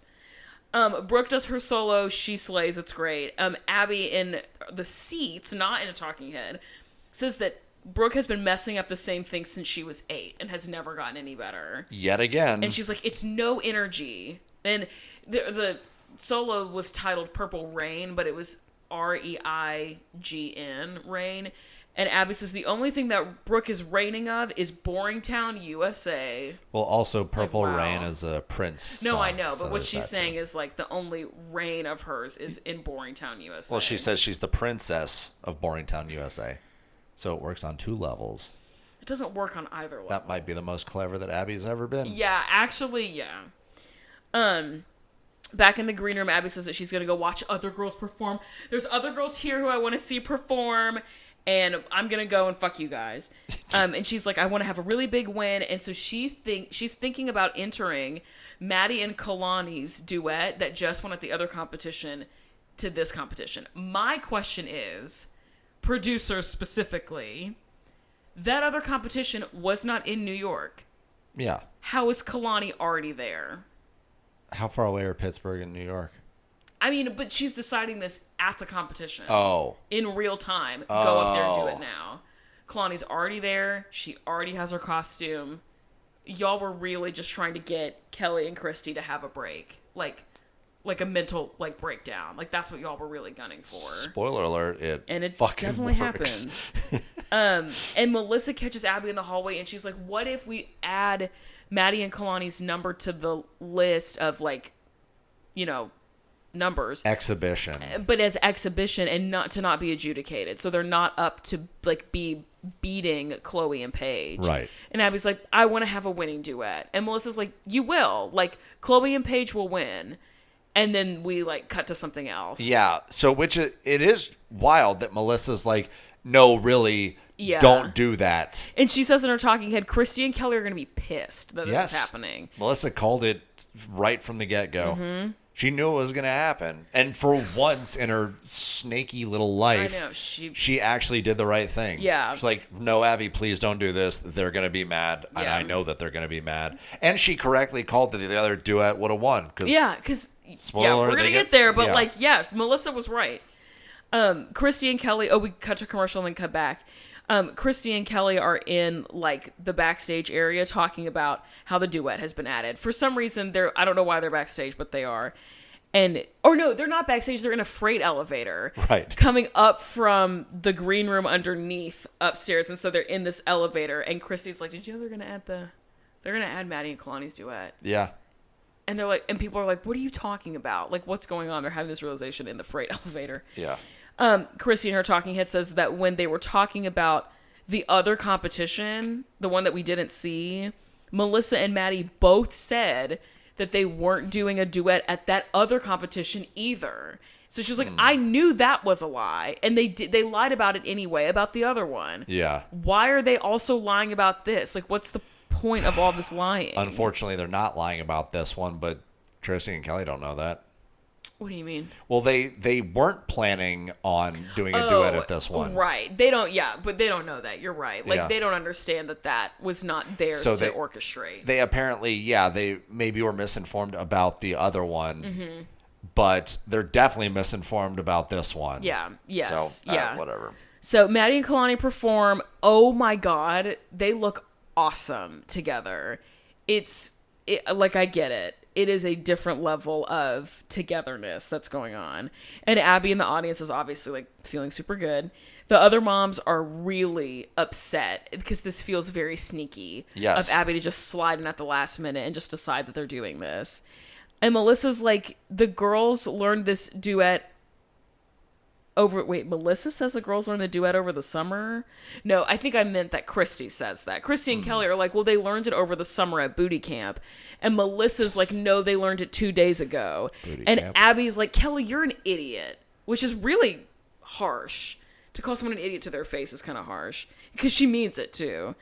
And then Kelly in her talking head says, like, you did all of the auditions, replace us. Who cares? Yeah. I'm tired of you talking about it. If you don't like us and you want to replace us, just fucking do it. Who cares? And that makes me really sad to see that she's just like literally begging the producers for an out. Like, please let me be done with this. Like, I'm so fucking sick of it. They do have contracts. Right, exactly. So she's like literally begging for them to cut her out. Yeah. Chloe and Paige do their duet. There's no way they're going to win over Maddie and Kalani. It's just different. But they do still look good. And Christy says that Chloe asked Maddie if she was doing this duet with Kalani. And she alleges that Maddie lied, meaning that Maddie knew that she was and said she wasn't. I don't know if Maddie knew that she was going to be doing it or not. I don't know. I don't think so. But Maddie told her she wasn't going to, and then they did. And Christy perceives that to be a willful lie. Right. And which, don't blame the 10, 11-year-old or whatever. Blame her mother. Also, Abby. Well, Abby, really. Yeah, blame Abby and her mom. It's also insane that Paige and Chloe had to follow, like, the Maddie Kalani duet. Because, like, that for sure threw off their focus. Because they had no clue what was happening. Oh, my God. Then they have to watch, like, the queen of their dance. And then the winner of Abby's, or a finalist in Abby's Ultimate Dance Competition or whatever. Like, the ultimate duet has to go, and they have to try and follow that. Yeah, that's bullshit. Awful. Christy in the hallway says that she didn't hear that Maddie was being adjudicated. She was like, oh, we didn't hear that really fancy, announcement of this number won't be adjudicated, Melissa. Liar. And Melissa's like, I am not lying. And I asked Abby, and Abby decided that she wanted to enter them into competition. That wasn't me. I asked her not to. The funny thing is, Melissa is so used to getting caught in lies like this, she doesn't know how to defend herself when she's actually telling the truth. She only knows how to defend herself when she's lying. She looks like she's lying because she's so bad she's at not. it. Yeah. I was frustrated. Like, yeah, she's the boy who cried wolf now, but like there's actually a wolf this time. Yeah, but she's telling the truth. Yeah. Finally. Yeah. And Kelly's like, well, you lie about shit all the time. That's why we don't believe you. True. Kelly brings up that Maddie lied about the duet, like Christy was also saying. And Melissa says that Maddie was told not to say anything. Now, that's interesting to me, and we're not going to get this answer in this episode. Someone will write in. Dear listener, write in. This episode is full of the invisible character of the producer and story writer. Sure. I know information exists about this episode because it's pretty controversial in the way that things were handled. Please write in with the lore. I'm going to listen to the Back to the Bar episode about this because this shit is crazy. Yeah. Oh, yeah. So Melissa also says that that Christy and Kelly, are also always doing things behind people's back. And then she looks at Holly and Jill and she goes, right, ladies? And they're just like... Not like you. They're like girl. looking down and like looking very uncomfy and not saying anything. Which like Melissa's looking for the girls for backup and they're like... No, Melissa. I don't agree with you. You have never done anything to deserve backup. No. Melissa says that they always keep secrets. And Chrissy's like, but we keep secrets because we don't trust you, Melissa. Like, that's the reason why. It's not because we're sneaky. It's because you are the person You're sneaky. Yeah, exactly. We keep secrets from you because we don't trust you. And Melissa says that she didn't think that any of this was going to happen. She's like, Abby offhandedly mentioned to me that she might enter it, and then I never heard about it until we got here. That's a crock of shit, Melissa. You had their costumes packed. Oh, damn. That's a good I point. don't believe her. Just saying. I don't believe her. We're in the green room after Unless all the they came straight from the other competition. Yeah, maybe. Then they might have just like had the but stuff. But Kalani is there, which Abby's is like, suspicious go get to it. me. Yeah, sure, maybe. Maybe someone else packs maybe the producers pack their costumes. Maybe Brandon the PA is back there like zipping up garment bags and tossing them in a tote. I don't know. That's a lot of responsibility for Brandon. We love him, but that's giving Brandon him a lot of can credit. do that. I don't know. I think Brandon can order Abby's Americano and zip up a garment bag in the same day. Personally, it's my hot take about Brandon. I love that you brought up Americano because Why? I have something about that later on in the episode. Okay, good to know. Yeah. Oh, I know what it is. I heard it too, and I was like, I wish I I did not hear that. Yeah, we can talk about it later. Okay, when we get to awards. So we're in the green room after all the dances and the girls are coming back. And Melissa just immediately asks Maddie, did you lie about the duet when you were asked about it? And Maddie says she was confused about what competition all the moms are referring to. And she says... That's fair. Totally fair. She says, I thought they were asking if we were going to do the duet at the other competition. And I said yes. But that also doesn't make any sense because Christy is alleging that Maddie told her no. Yeah. So was she saying no about not doing it at the other competition? Like, none of this is making any sense. Yeah, I don't know exactly what was going on. The math is not mathing. Well, I think this is an editing deal. Yeah, and it's the producers just like... And it's the words of a 10-year-old yeah. who obviously is telling us, she's like, I'm not totally sure what was going on. Also, Maddie says, like, off screen, other people are allowed to perform too. Oh? She kind of ate him up with that. I think that's kind of true. Kelly says that the girls, Kelly also off screen is like, well, you just need to know who your friends are. And that really affects Maddie. And she says, well, good to know we aren't friends anymore. And Melissa says, yes, you are her friend. And you and says, Chloe are friends. And she says, apparently not anymore. Apparently not anymore. And she like sounds very genuinely affected by this. And now, this is a very important part of the show because this is the exact moment that Abby's longtime plan has begun. It's like now officially come to fruition. The kids are fracturing. Yeah. It right there. Yeah. We saw it. Yeah, I'm not her friend anymore. Chloe didn't say a word, but now Maddie believes that their friendship is splitting. Yeah, Abby's successfully isolated her victim. Chloe did nothing. Right. Chloe didn't do anything. Right. She didn't say a thing. She didn't indicate at all that she's mad. She's upset with Maddie. That she's whatever. She's just like disappointed that like their duo danced. But I think Chloe understands that it wasn't Maddie doing it. Maddie's just doing what Abby told her to. Yes. There might be a little bit of whatever, but that doesn't mean they're not friends. But now Maddie has been told so many times she's had that fucking that lizard person in her ear, Abby, telling her that like you need to want to kill the other dancers and blah blah blah. No one here's your friend, and if they're jealous of you, that's a good thing, and blah blah blah. You want to be the one that everyone is jealous of. And now it's finally sinking in. We're seeing it happen. So, I think it's important, especially now that we're about to get into the fight, or we will soon. I think there are lots of different types of grooming that happens to children. And it is not always for a sexual purpose. It's not always for the eventual result to be sexual assault. That's not true. But you are conditioning and grooming a child to be whatever you want them to be. And sometimes that's nefarious for a sexual purpose, and sometimes it's nefarious for another reason. Yeah. Abby has completed the most difficult of all of the steps of grooming, which is isolation. Yeah. Like you were saying, she has just now successfully convinced Maddie through her friends and through the, not really through her friends, but through the people finessing around her of the moms to believe that Maddie's by herself. And now Maddie believes it too. Yep. So like Maddie is the one, I have this note later on, but I think you're right. And I think that we are like for real going to experience the like legitimate deterioration of the mental health of a lot of these girls, because we're now going to start seeing the effect of childhood because they're getting on this side of being kids. And like we see the preview for next week, one of the girls has a panic attack. And because she doesn't perform well. She starts freaking out. Like we're going to see, I think, a lot of fracturing, and the show is going to deviate from almost like celebrity gossip kind of things of like, look how crazy these moms are, into documenting the real life lived effects of being a childhood or a child star on reality TV. The deterioration. Yeah, exactly. Of like innocence. Yeah, exactly. And this episode is where looking forward to that. Yeah, so excited. Earlier I was like, there are a lot of things in Chicago, and now I'm like, let's talk about grooming. This podcast is whatever you want it to be. Guys, gals, and non-binary pals. Oh, God.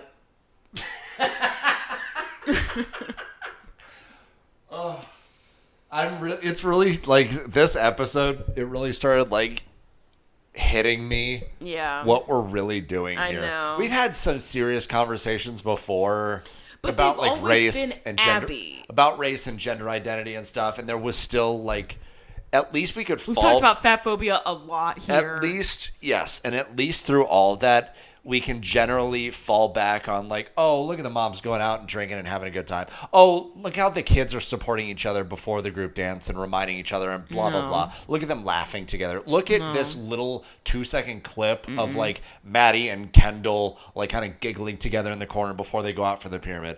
There's always something like that, and I'm so genuinely afraid, especially with Maddie. Yeah. I'm so genuinely afraid That's over. that she is no longer going to be a part of those kinds of things. There's going to be a tension among the others, like this fight for survival. The Highland Lord of girls the already, Flies. the Highland girls already have 1.5 feet out the door Yeah. anyway. Yeah. And so, like, I am so concerned, dude. I know. Well, we know now in 2024, Maddie in interviews won't say Abby's name. Yeah. She only calls her my dance teacher. She like is so resentful in a Good. yeah, as she should be. Now I'm not saying she's like bitter and hysterical. She resents this part of her life because it legitimately affected her. Like she's talked in, I think she did an interview with Vogue a few years ago, and she was talking about how she's a perfectionist now. Yeah. Because she was like, I was raised to be perfect. She was and I then, was, too. Yeah, I was believed to be a perfect child and all these things. And if my house isn't squeaky clean and spotless, I have a panic attack. Like, Yeah. and we're gonna see the development of that kind of, you know, long-term struggle based on inconsistency and instability in childhood on television for everyone Yeah. to see. God damn So, it. okay, Christy is pulling Chloe aside and telling her, like, focus on you and, like, don't worry about these other girls and whatever. Maddie, in her talking head, says she doesn't know why the other moms are always so concerned with what she does because it's only 2 minutes of life and then they just need to calm down. Very Melissa whispered that in her ear before she said it. Yup. They're getting to her. Yeah. Abby brings Kalani. It's like, I'm sorry to cut you It's off. okay. It's like watching Anakin Skywalker become Darth Vader. Oh, I've never seen Star Wars. When people are, but he's like the chosen one growing up. He's like so powerful and everyone's like, yes, you're gonna be like the ultimate Jedi, and then he like kind of it goes to his head a little bit. Sure. And he starts to be like, well, I should be on on the Jedi Council or whatever. Like, Okay. you are on the council, but you are not a Jedi Master yet. Like, you need to chill. You need to go through the process, blah, blah, blah. And meanwhile, the bad people are getting in his other ear like, you deserve better than that. We can give you blah, blah, blah. You should reject blah, blah, blah. And he's like, you know what? I do deserve blah, blah, blah. And I'm not getting blah, blah, blah. And that's when the transition. Not the blah, blah, blah. I know. That's what I'm saying. Can't forget about the blah, blah, blah. And so that's when he starts to like become a bad guy. Sure. Is he is manipulated. It's like Taylor Swift reputation. I don't know about that. I love that album. Are you likening Anakin Skywalker becoming Darth Vader to Taylor Swift's Yes. album? Yes. Okay. Yes. What do I stand know? by it. Rachel, would you liken resident Swiftie of this house and my life, would you liken Anakin Skywalker becoming Darth Vader to Taylor Swift's Reputation album? She's really thinking about it. The question is, Anakin Skywalker becoming Darth Vader, do you find similarity in Taylor Swift's Reputation album? Or no? And why? Maybe it's a turning point, but Anakin went full baddie after that, and like she's like baddie but with a cause, like she's not just like Sure. out there people. She's a justified baddie, and Anakin Yeah, is an arrogant she's building the baddie. empire for the betterment of humanity. Sure. Oh, For maybe. sure, Darth Vader might have thought. But Darth Vader was doing it for selfish purposes, and Taylor Swift was doing it for They not. do let a lot of people fly on their planes. They're private jets. They're private jets, so. Yeah, the Death Star is a private jet. They both had fun. Okay, interesting. I don't think Anakin had very much fun. I guess not. Okay, so Abby brings Kalani and her mom into the green room. That door is so loud. I know, it's pretty funny. Christy is really annoyed by them being there. And Abby's like, hey, girls, Kalani might be joining the team, you loser-ass bitches, basically. And she's like, I gave Brooke all these chances to do improv, and she didn't know what the fuck she was doing. But I told Kalani that she might have to improv, and she was like, I'll improv right now, start the track.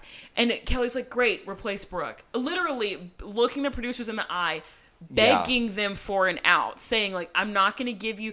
And at this point, Kelly seems to be very chill.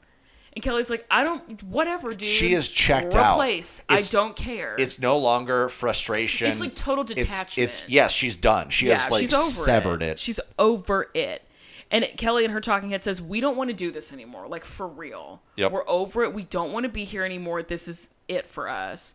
And Side note, Kalani's mom has so much hair. Yeah. Kalani has a lot of hair, too. Yeah. Jill asks Kendall if she's in... Or, sorry, not Kendall, Kalani. Jill asks Kalani if she's going to be in the group dance, and Kalani says she doesn't think so. And Abby says, well... Look at Brooke. Her mom says she doesn't want to dance, so maybe she can replace Brooke. Like, Jill, you're asking that. That question is inviting conflict. Yeah, and then Kelly's like, okay.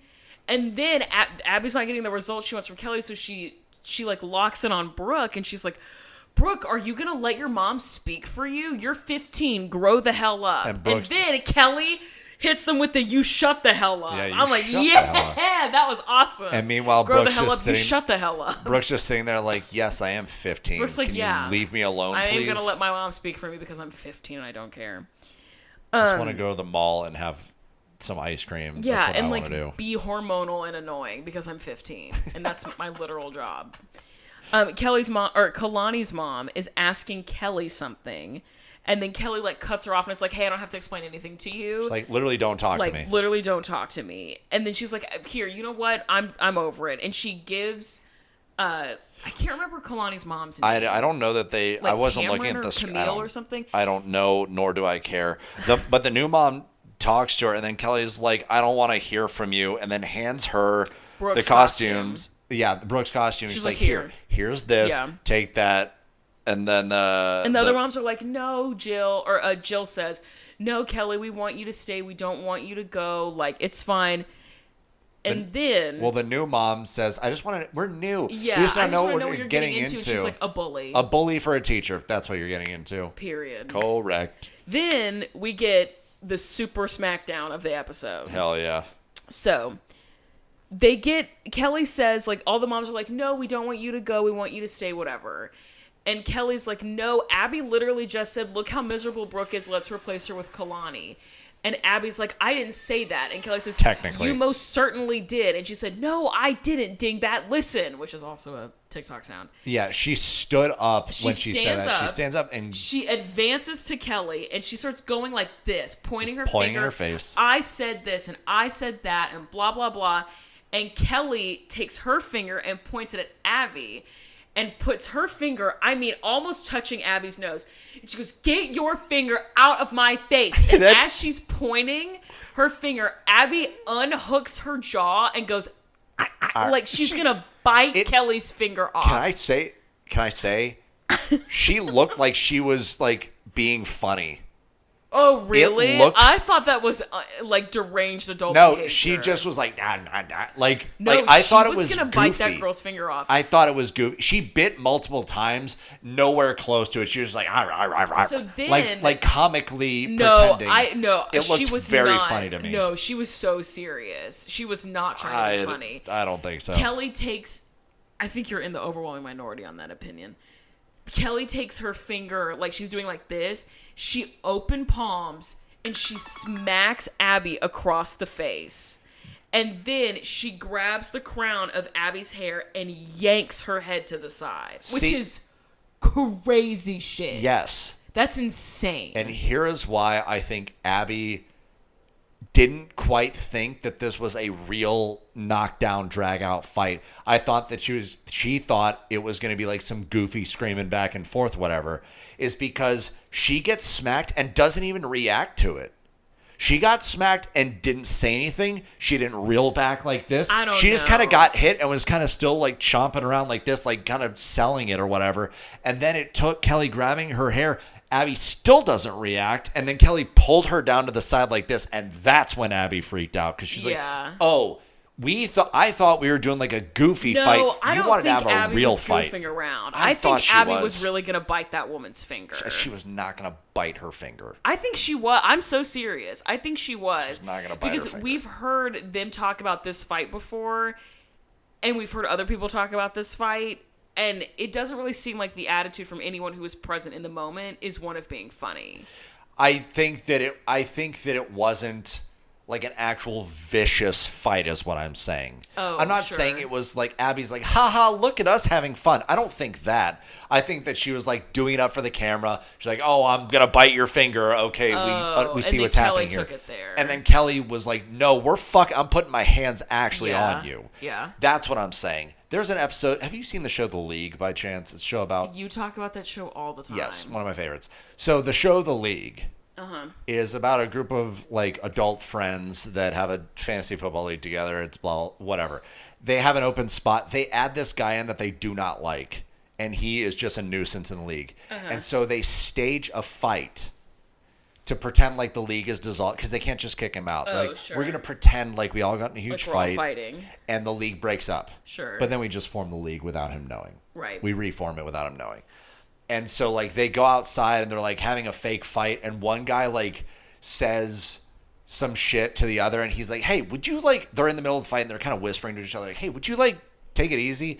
And the other guy piles on one more time, and the first dude is like, oh, okay, we're doing this shit. And then he's like, he just tears the other guy to shreds. And that's what it felt like, that they're like doing the thing like, yeah, we understand that people are watching. We're trying to make it seem like a thing. We know we're on a reality TV show. Abby's I'm chomping hot. Yeah, we understand what's going on here. We're mad a little bit, but hamming it up. There's like boundaries.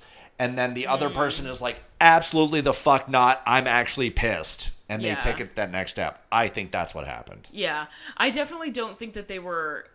It wasn't goofy. Sorry, that was the wrong word. I don't think Abby was trying to be funny. I think that she was like selling. Yeah, she was hamming it up. She was hamming it up for the fight. Kelly was feeling very real rage. Legit. Yes, that is the perfect word for it, because in like the next shot, like after she like pulls her hair, the crazy feral look in her eyes, that struck me. That was a moment in the show. And to your point, I think Abby was caught off guard. Because as soon as she lets go of her hair, Abby puts her hands behind her back. Yeah. Which is like to clock for the police. I did not hit this woman. My hands are behind my back. Yeah, that's why it took her a few seconds to realize, like, oh, she's Kelly's on a different... very much caught off guard. She's on a different level than I am. I'm going to chomp around. She didn't even, like, feel the slap or whatever. She's like, I'm. And then the hair pull, she's like, oh, okay, we're doing the other thing. And then Abby switched reality TV show mode. Not, we're in a fight together. She's like, oh, I'm calling the police. This is a moment for me to call the police. I paused the episode. Thank you. When I was trying to make my notes, and I looked at it, and it was like a wide angle shot. And I paused at the perfect time. Everyone in that room is shocked. Christy had her hands over her mouth. Yeah, Christy has her hand. Like it is not a pre-orchestrated fight that the producers cooked.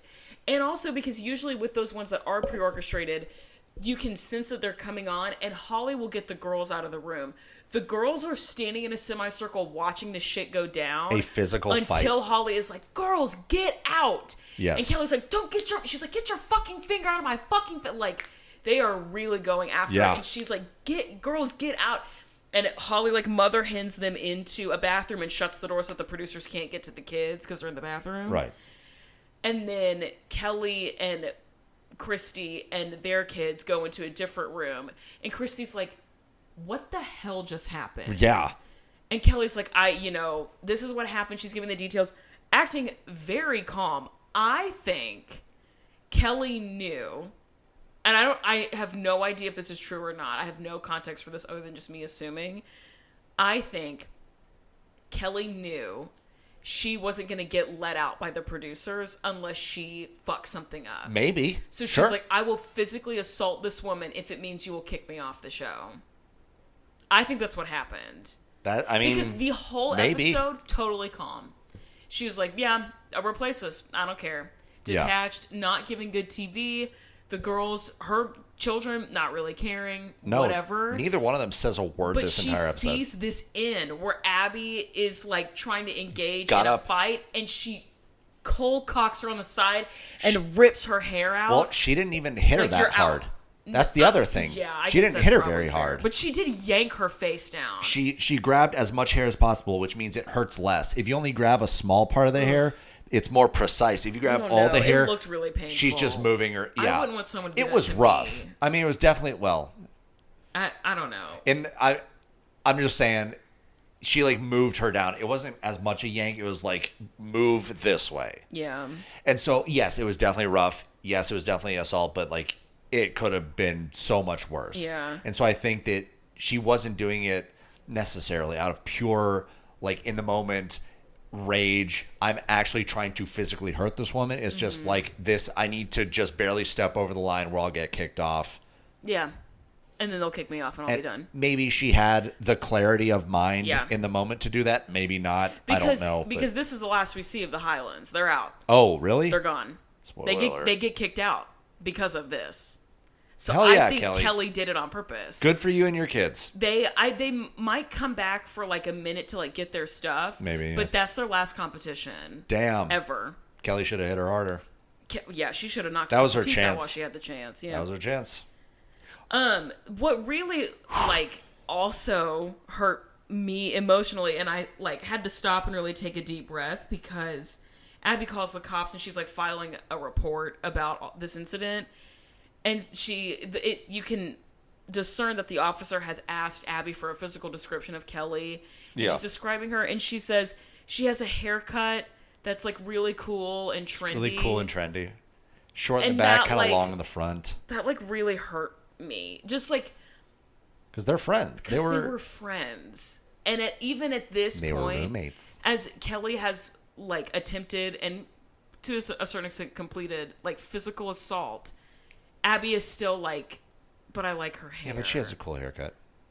It's just so sad that like reality TV got to Abby's head the way that it did and made her such a fucking monster. I don't think it made her a monster. You think she definitely was already a monster. You don't do that if you're not already that. For sure. It just enabled and empowered her. But she was already, that was an underlying pre-existing condition. Yeah, being a monster. it sharpened her. But it just makes me sad. Like, she and Kelly had been friends since they were like 14. Yeah. And like, this is it. And just to go out that way is so sad. And she has a haircut that's cool and trendy. Makes me want to sob. Like, Yeah. that's really disappointing. And then someone takes Kelly, Brooke, and Paige out. Holly is like, hey, you need to get the hell out of here. Well, right before that, Kelly's sitting. So right after she slaps her, Kelly looked like she was ready to kill Abby. Abby says, "You're crazy," and Kelly says, "I'm not crazy. You're eating my face." That's not exactly what was happening, but that line made me laugh a little bit. Abby then says, "Call the police." And Jill are talking and says, "We've screamed a lot. We've never gotten physical." And so after that, right before Which is not true because Christy Yeah, and Leslie almost literally- beat the shit out of each other. Leslie swung multiple times. Yeah. But Kelly, okay. so Kelly's sitting there on the verge of tears, and Paige is right next to her, just blank faced. She looks like she has completely dissociated. She's like, yep. "Well, I'm gonna black this entire weekend out of my brain forever." Yep. Or talk about it in therapy forever. Exactly. Or both. And so while Abby's calling the police, as you mentioned, Holly grabs Kelly and she's like, "You and your kids need to get out. Trust you me, need it's to for go." the best. Get out." Yeah. Yeah. Excuse me. We come back from a commercial, and there's more to this episode, which I was shocked that wasn't just how it ended. I forgot that there was still the rest of the competition. yeah. There's like, still holy shit, dude. a group performance. They reblock the number without the Highland girls, and they perform, and it's great. It's like whatever. Christy is sitting like one seat removed from the rest of the moms. And they're like, "No, Christy, come sit." She's like, "I'm all right." She's like, "Thank you, That's the spot for Kelly. but I'm good." Yeah, holding and that she's one like, spot "I for need Kelly. some space. I just need to sit here and rethink, like, how am I going to do this without my best friend?" 'Cause Yeah. she's gone. We didn't, So, at like- this point, the viewer didn't know But that. Christy for sure knew. Not knew Christy that- probably knew. She knew that they're all under the same contract.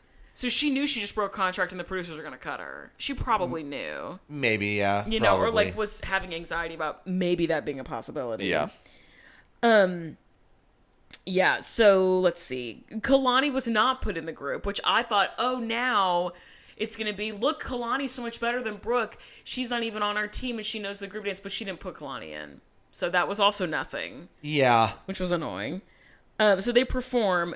Melissa says, like, Abby already has a winning team. She should just stick with us. She doesn't need to replace us, whatever. Yeah, well, the funny thing is... She needs to replace a couple of y'all, because a couple of y'all just got cut. Yeah, that was in her talking head. She said, yeah, Abby needs to stick with this team and not replace them. But Abby already said she wasn't replacing them. She says she's getting creating a new team.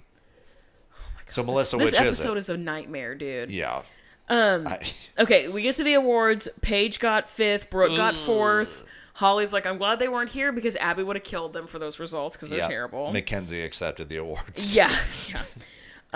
Paige and Chloe's duet got 2nd, and then Maddie and Kalani's duo got 1st. Which means that had Maddie and Kalani not competed, gone, they would have won. Melissa was right. Melissa was right, dude. Melissa was right. Melissa, weirdly, had more faith in those kids than fucking Abby did. Yeah, I hate siding with Melissa. I hate it when Melissa's right. For once. For once, yeah. Christy says that she hopes that Melissa thinks that all of this was worth it. Which, like, none of the... It wasn't Melissa. It wasn't Melissa. It was Abby, again, dude. Yeah. You're targeting the wrong girl. Yeah, whole time. Melissa was just an idiot, but Abby orchestrated this whole thing. Yes. She's been arguably plotting and scheming this outcome for years at this point, with the wear and tear of someone's mental health. It's not on Melissa. This is fully on Abby. Melissa commits petty crimes compared to the straight up felonies. Yeah, Abby's behavior is felonious, dude. Felonious! Like, come on. Felonious and balonious, am I right? There's the guard in Shrek, the guard of Lord Farquaad, his name is Felonious. He's like, Felonious, my mirror. That movie is just timeless. It's a great movie. I have to tell you. Sorry. Look at the audio spike right there. My bad. So I told you that I'm thinking about going as Edna Mode for Halloween. Yeah, you should do that. Or Farquaad. Okay, no. I have another option. I saw, this was not original. It's not an original idea. I saw a really hot girl on TikTok do this, so I was like, I can do that too. It is dressing up like a server, like almost like French maid style, with a platter with an index card on it that says cunt. So you're serving cunt. So I might be doing that instead. And it just I don't know why I thought about that when I was thinking about felonious behavior, but honestly, that sounds like something Jake would do. That's Jake, girl, I know you're listening. Get out there. Every year he's Jake from State Farm. Oh, that's very funny. He's got a cat. He's got khakis. He's got You don't need to buy anything new. It's an easy, comfy costume. I think if I go that route, I need to source something to wear over my bodysuit that's very sexual, because we are just playing trivia, and I don't want to just be tits out at trivia. Yeah, like I don't want to be tits out for the boys like that. I do. I kind of am a little bit. Yeah, slay. But the struggle is, like, I have a prop and I'm going to be at trivia with my friends, so I don't know, but also it's funny. That's very funny. It's very funny, and I love being hot and funny. You're the double threat. I really am. So I feel like that might be the route I take, because that's hilarious. That is really funny. And you, like, the index card says, like, C and then, like, an asterisk. Sure. And then NT, like you censor it. So it's like, I'm serving cunt. Yeah. That's hilarious. Okay. Yes. Anyway, I might go that route. I haven't decided. Okay. Anyway, Christy says she hopes Melissa thinks this is all worth it, because she destroyed everyone's lives. As they're announcing the group, by the way, before we get there, the second place number... Oh, yeah, this is the Americano callback. The second place number right before ALDC wins, spoiler, is the number was called We No Speak Americano. Is that something? That's insane. Is that something? I don't care. It is. It's a song. That is so wild. It's a song. It just hit me. It's like an old... Yeah, how like old? An old song. How are we talking here? From the 50s? It is a song by Yolanda Be Cool and producer DCUP. Was it? The song samples the Italian song from 1956. Oh, great. That's titled We No Speak Americano. And this version came out in 2010.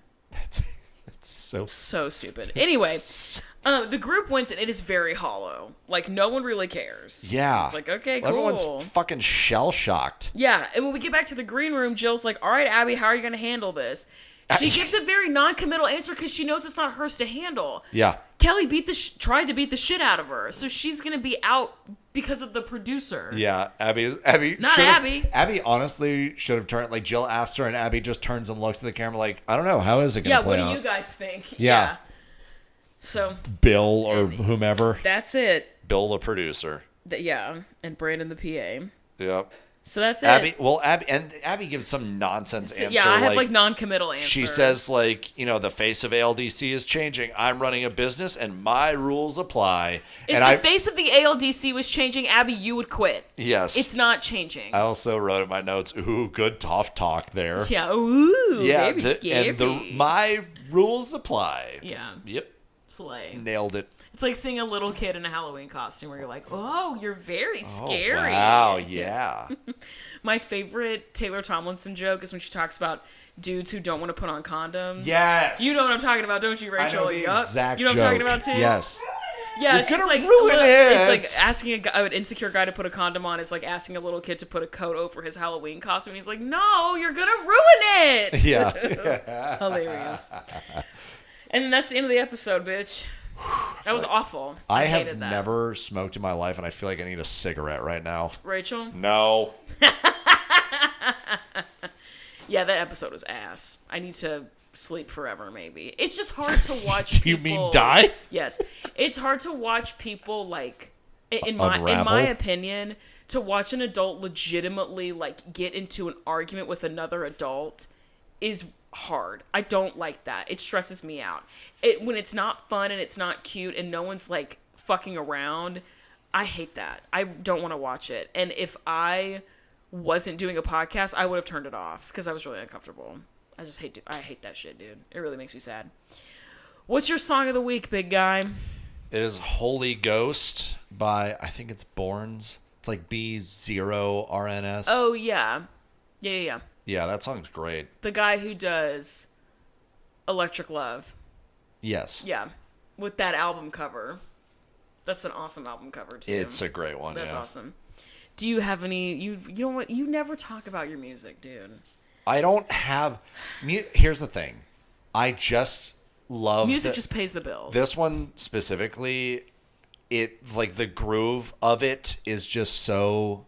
Sure. Good. It's just so good. So like you love to groove. One thing about Eli is he loves to groove. I will move and I will groove. You will. It's true.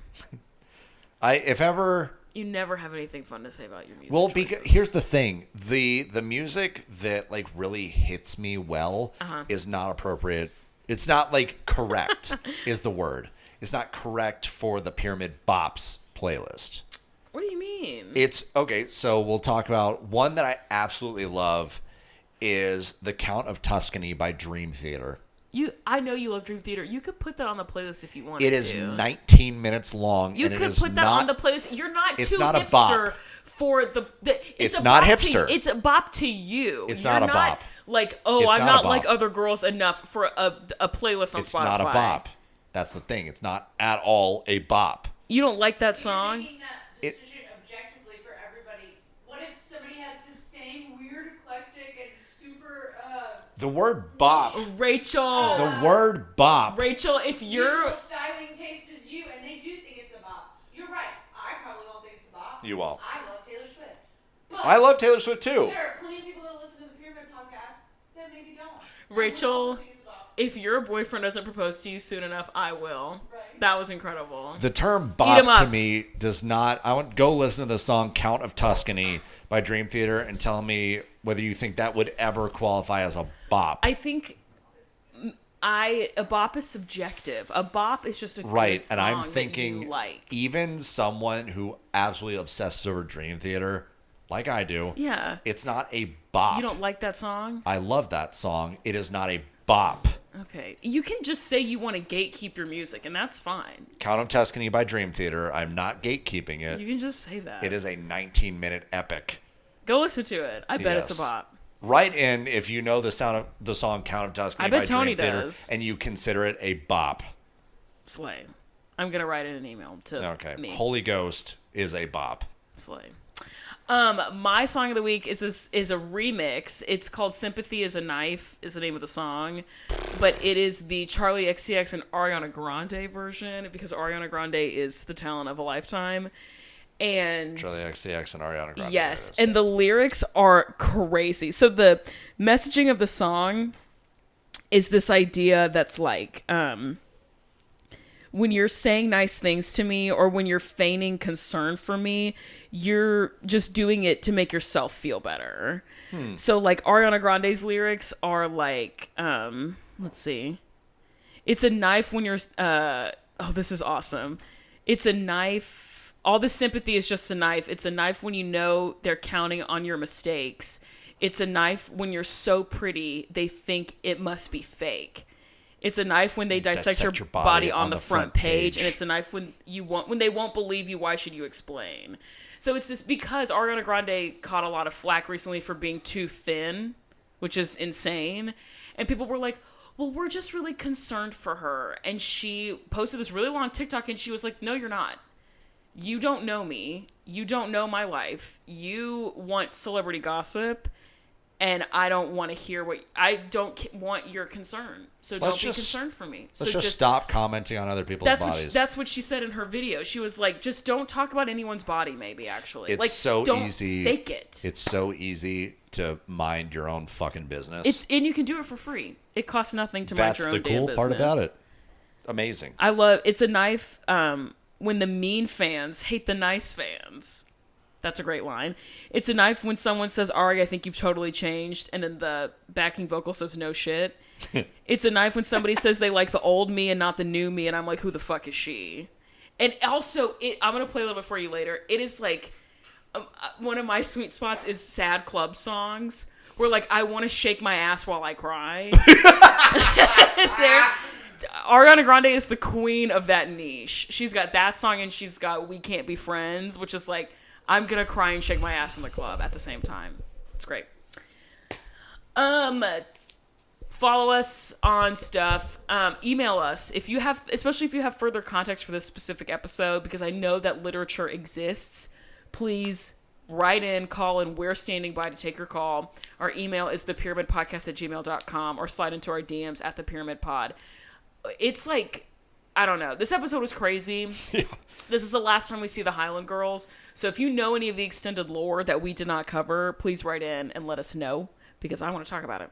I will listen to the Back to the Bar episode for sure. I won't, but I look forward to hearing about it. I'm interested in Kelly's perspective all these years later. Yeah, how she sees that episode. I hate that we weren't joined by the pig. We set a place for her in everything, bruh. It's like at Passover when you have the empty seat for Elijah. Oh, yeah. Prophet Elijah. This is like, you're Christy, and that's where Kelly's supposed to be sitting. Damn. And she's like, no, I'm okay. Moment of silence for the empty Kelly seat. Let's see if we can hear Egg. The empty piggy seat. Iggy the piggy. Oh, my God. We're not going to hear it. The podcast isn't going to hear it. Iggy. Come here. Hell yeah. Oh, God. The baked potato just plopping down the stairs. Bonk, bonk, bonk, bonk, bonk, bonk, bonk. Eli, pat the couch next to you. Iggy, come here. Nope. Come on. Come on. Sit up on it next to Eli. Oh. You don't want to? She's nervous. Oh, Egg. sweet baby. Bye, Egg. She did not want to be on camera today. She said, no paps. Get those cameras away from my mug. I just imagine her. Have you seen like those the sea lions that like swim on their back and pat their belly? Yeah. That's Iggy. She is a seal. I want to watch her. She's very seal shaped. Sweet baby, Iggy Piggy. Oh my God, she's so cute. I guess that's it. You got anything else you want to say? Not at all. Not a damn thing. If you pick her up and show her to the camera, that would be delightful. Oh. Just put her right in the lens. Iggy Piggy. Oh my God, look at her. Look at her now. Oh, hi, little. Hello. Oh God. Oh, the grunting and the snorting. The snarfling. Oh, God. Look at her go. And get down. Okay, bye. Okay, good night, Alyssa. Good night, Alyssa. Thank you so much for listening. Goodbye. Goodbye.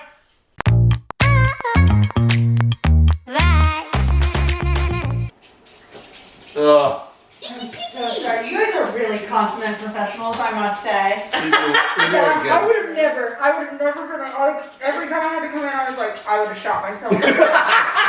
Oh my god. It was stressing me out. I was like, how are they gonna keep going?